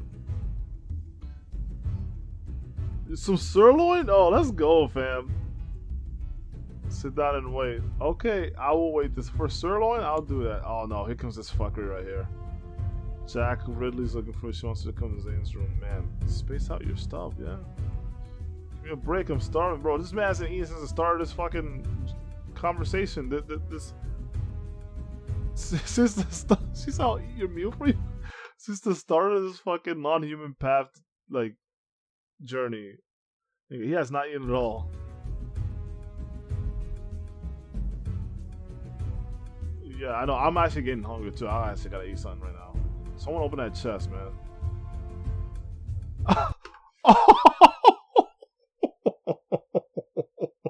I love that line, dude. This is great. The humor in this section is amazing. If you eat a ton of beans, does that mean I'll be the one who farts for you? Yo, talk to him, Jack. Go already. Yeah, get folded, fam, you dumbass. He's like, I'm not moving from this spot. Like, you can't. You can't. I'm gonna eat my sirloins. You know what I'm saying? You get the hell on out of here, right? See ya. Anyway, let's continue. Oh, a bunch of arrows on the rocks there. Ooh, that guy. Remember him? I don't remember his name, but congratulations, you played yourself. Just shot an arrow and stabbed herself through it. You seen that? Yo, let's peep that one more time. So she's getting an arrow, right? Boom. Lost control. Ooh, stabbed. Stabbed herself. Dumbass. We know what was supposed to happen, of course, but goblins. That looks so stupid. I love it.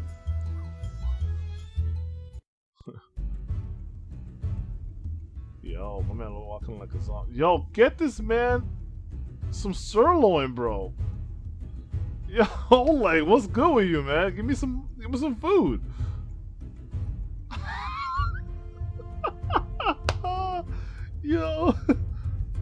Yo, I lived my whole life waiting to eat it. Yo, he's gonna give him some freaking like bugs or something. Because I mentioned it earlier, it's gonna be bugs. He asked away. Oh wait.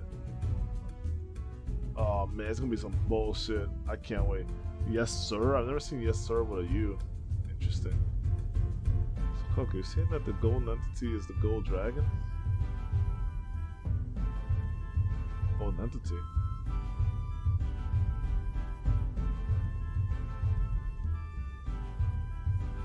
Huh? But that.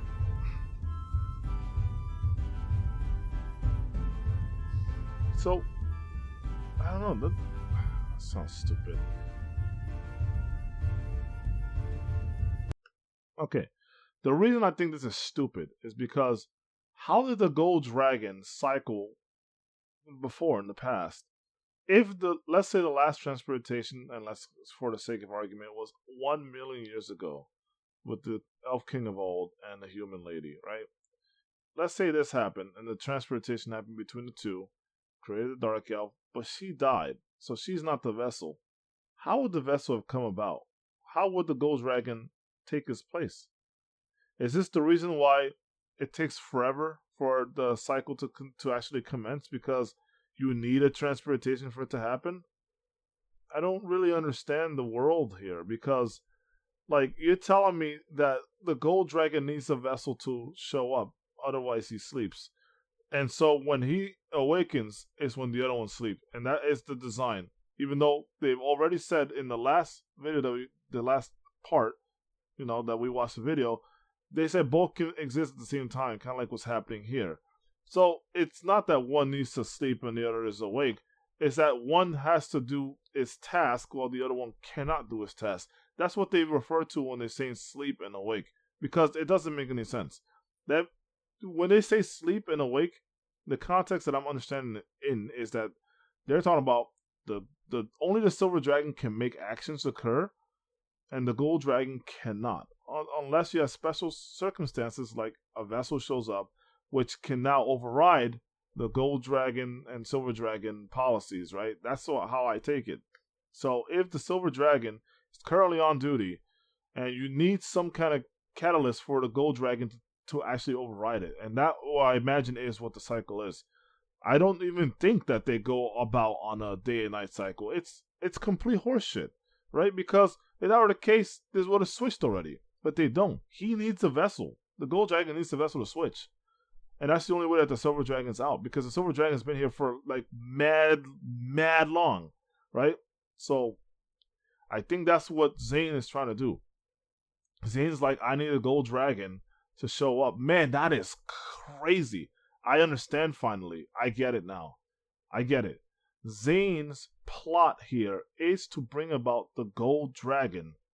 But he knows this truth. He knows that he needs the vessel in order for the gold dragon. I don't know how he knows this, but he knows that the gold dragon needs to be awakened through a vessel. So his plot here is to, this is some crazy shit. He's trying. This is the greatest revenge scheme I've ever seen. he actually wants to kill all the humans, but he's doing it through the natural order of totals. That's fucking brilliant. I can't even lie. That's actually brilliant. He's following the rules to create mass genocide.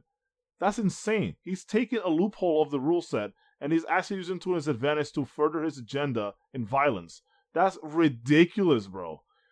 He is actually causing the order. He's causing it to actually happen in the first place. The order that he's talking about, he might even perpetrate all this stuff, saying, "Oh, this is destiny. This is blah blah blah." Like he's probably making all this bullshit up. He wants to kill the humans, so he's causing, and he's kind of causing like a chain reaction that stems from the fact that he's creating these rules for of the order of totals that, you know, because humans are greedy, they'll do this or whatever. And that's actually like a self-fulfilling prophecy in a way, right? Because the humans are going to do what they're doing.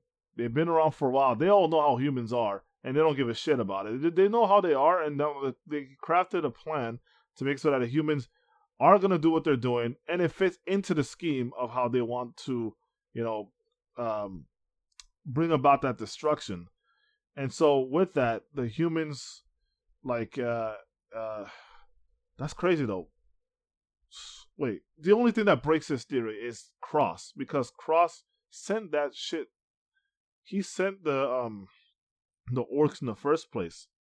Maybe not. That would have been a cool theory. Maybe not, or maybe he knew something like that could happen in the future, and then he's just taking advantage of that. I don't know. I still like the idea that like he crafted this because he knew so much, and like he's following the rules to create like this awesome like revenge scheme against humans. Like he's like, oh, I want to kill humans. How do I kill humans? I need to reverse the cycles, because right now, only when the cycles reverse do the humans actually become extinct, because the dragons take over and they kill all life in order to make everything properly ordered again. That's no. You know what? I still think that's what's happening here. Zane's doing a real good job of masquerading. I'm on to you, motherfucker. I know what you's doing. Man. I see you. No. Zane's playing 5D chess, man. It took me like 15 years to understand that. Jesus. Maybe more. 16? I think 16. Damn, dude. That's freaking crazy.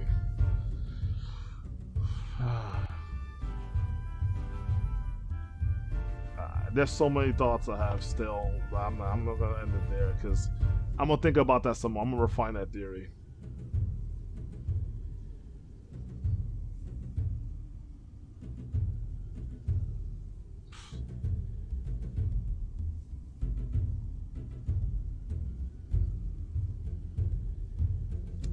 This is the whole thing with Morgan.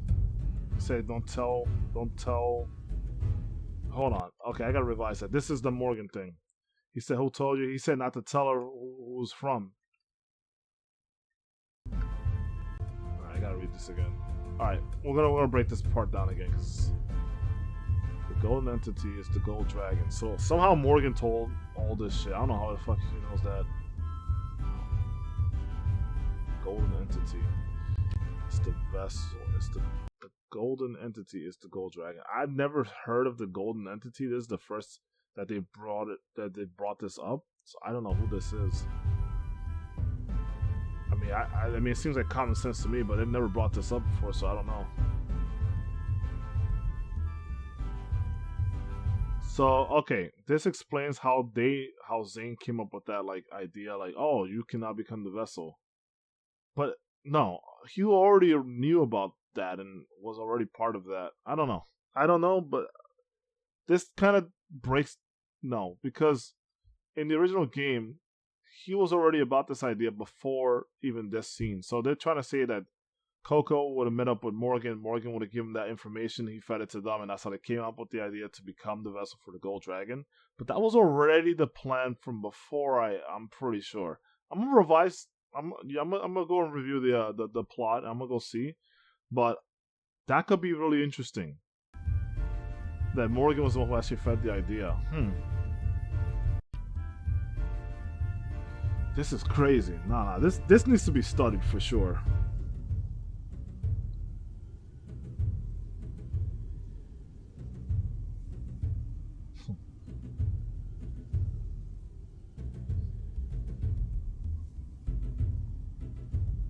He's gonna spill freaking beans. And he's gonna say it's from Morgan. They say, oh, it came from a human, so we cannot believe that.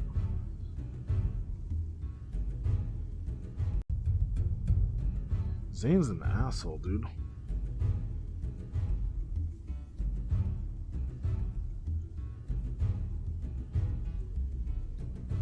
He has not shown himself. It has not shown itself since the end of the war of the generation before. Zane knows some truth about this, I think. And that's why he's getting so pissed. He's like, I want to know who the hell told you this. They should not have this knowledge, is basically what he's saying. End of the war of the generation before. Million years. Million years, dude. I'm still holding on to that. Prophet must have seen it. Oh, I don't know. I never thought of that. A prophet. It could have been that she's. Damn, that's when it comes to the dark arts, it's really you can't really predict, right? Because like it could be anything. It could be like, yo, she thought of this by divination. Maybe that's how she knows the answer. That's a really good answer for it. That's really cool because she studies the dark arts and she may have seen the history of the world. That's actually nuts. That's nuts. But the fact that she's tapped into that stuff and now she also believes in this idea of like doing this for the world, but she's siding with against the humans, Morgan. That doesn't make sense. He's like playing both hands, but she's more siding with the non-humans.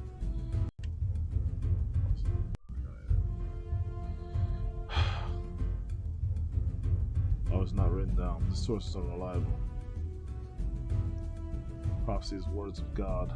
It is intuition.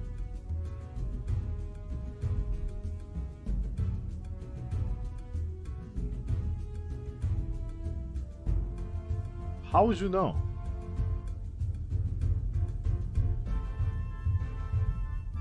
Oh. Don't say it's genius, because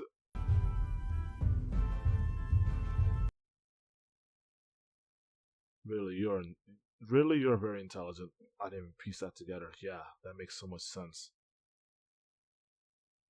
Oh, what is the Silver Dragon playing at? Huh.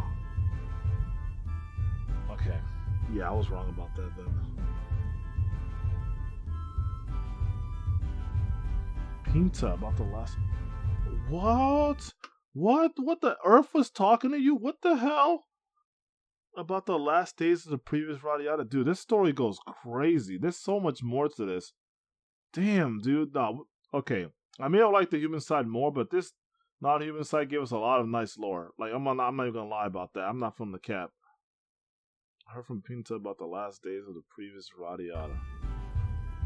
The pictures that describe the end can still be found on.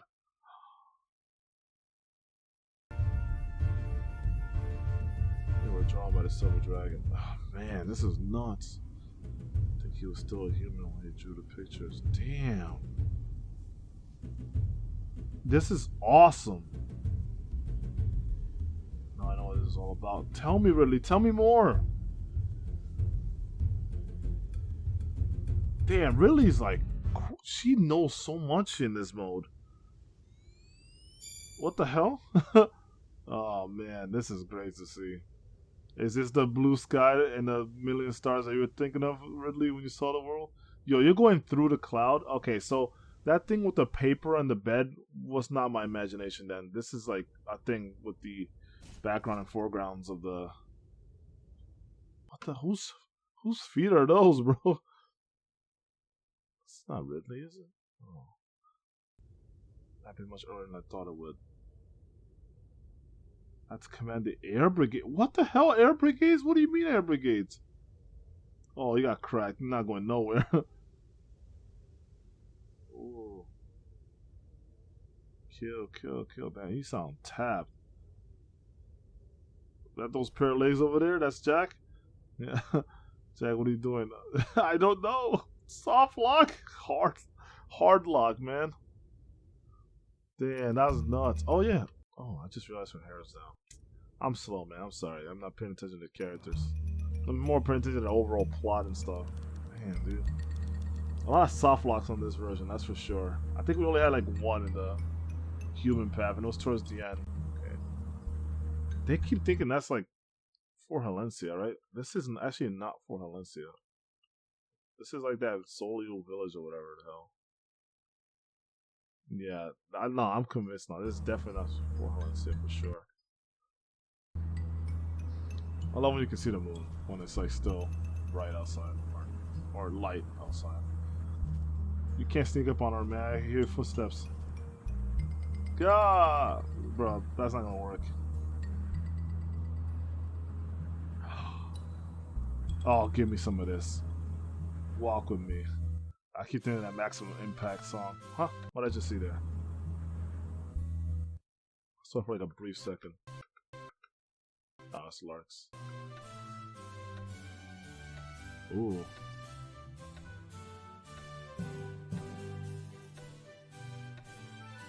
Dinus? Son of a bitch.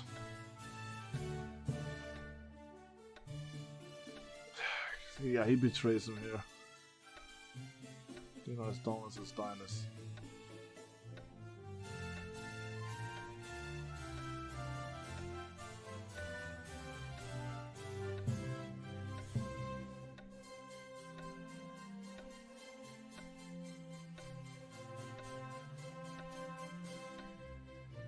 This guy's a scumbag.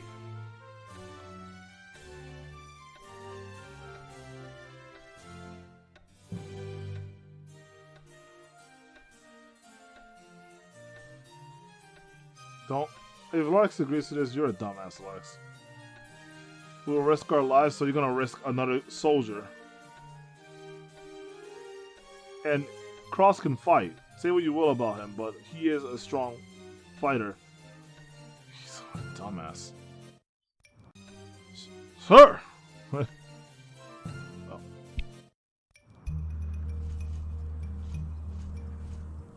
Walk with me. Yeah, I keep thinking of Maximum Impact every time I hear "Walk with Me," I think of that song from the intro. Take a walk with me. Oh, so this is not the resin tree, but this is like that little like kind of mini fort that's like right outside when you go to the village. I love this little spot here.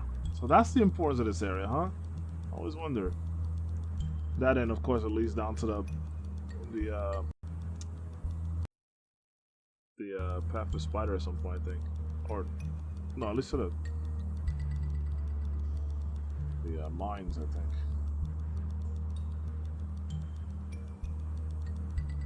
It is a mere life in this giant universe.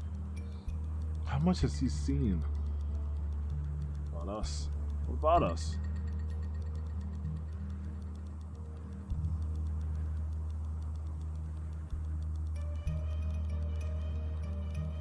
She's asking some bigger picture stuff. Saw her face there. Yeah. That is a cool picture. That's a wallpaper right there. I like that one. Gary gave his life so happen I can have our lives.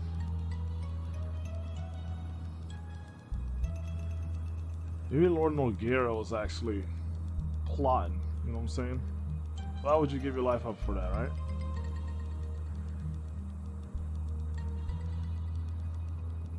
Wait.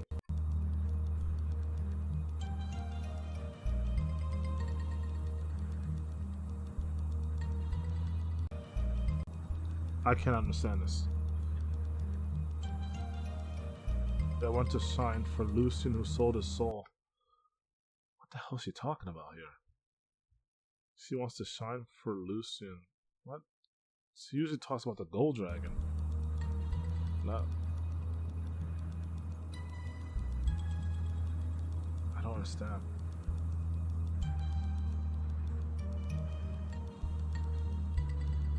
But what does she mean by for Lucian? I was like, what's he looking up at? Bro. He's like stuck looking up. Why is he looking up, bro? That's hilarious.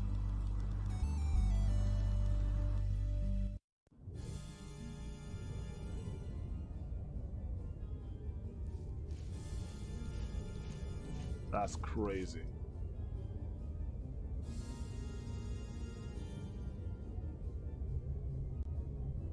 I never get tired of seeing this place, man. City of White Knights. It's awesome. What was that? And this is really cool too, cause like it's Zane here too.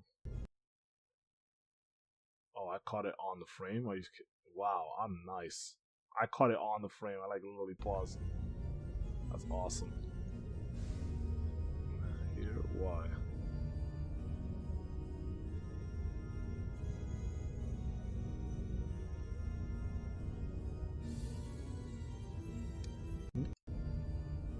Huh? Quasar's a chick? I may have known that, I'm not sure, but she's a Quasar's a chick? Am I not understanding this right? Oh shoot, man. You think maybe the vessel has to be a chick? Oh my god. And that's why the transportation with women can only be the vessels for Quasar? Oh man, that would be nuts if that was the case. Like regular sounds, he's speaking to me in the head. Alright, Klaus Stripe. Come on, man. Soft lock. That guy's doing like the real. Oh, it's over? No. Oh, I love this little. Let me subscribe. I don't know. I can't believe I've never subscribed to them here, but I love that little. I love it. Well, I don't know what this is. Some, like pixel art or something, but it's the best. Huh? What the hell is this? There's a part 2 to this? Who is this?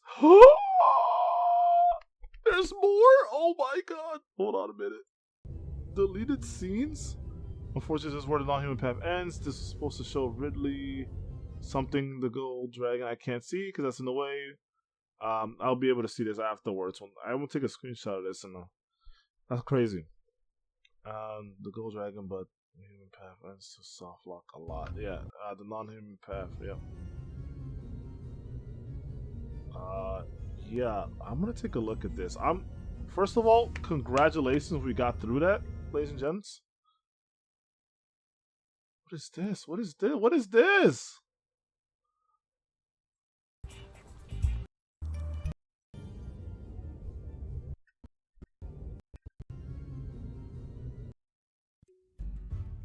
Deleted scenes. What is this?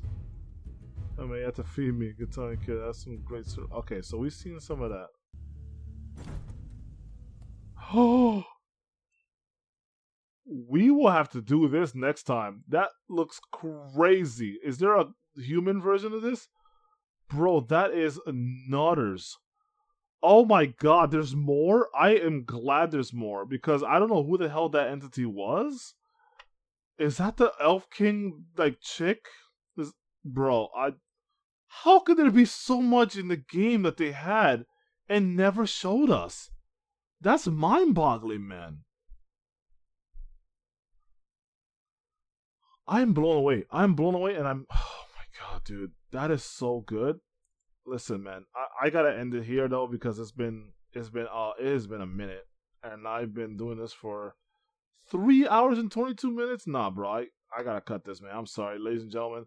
I promise to do a follow-up video to that, and I will make a follow-up video wrapping all of it up and giving you my honest opinions and breaking it down and all that stuff. But for now, I hope you've enjoyed. I hope you've had a great time watching. I have loved every second of this. I can't wait to see more of it. I hope you guys have a great rest of your day, great rest of your weekend, whatever. And yeah, I'll see you guys in the next video. There's a lot to break down, and I think I've talked enough, so let's leave it there, guys. Thanks for watching. Follow me on Twitter if you haven't done so. I'll see y'all later. Peace out. Keep it styling, y'all.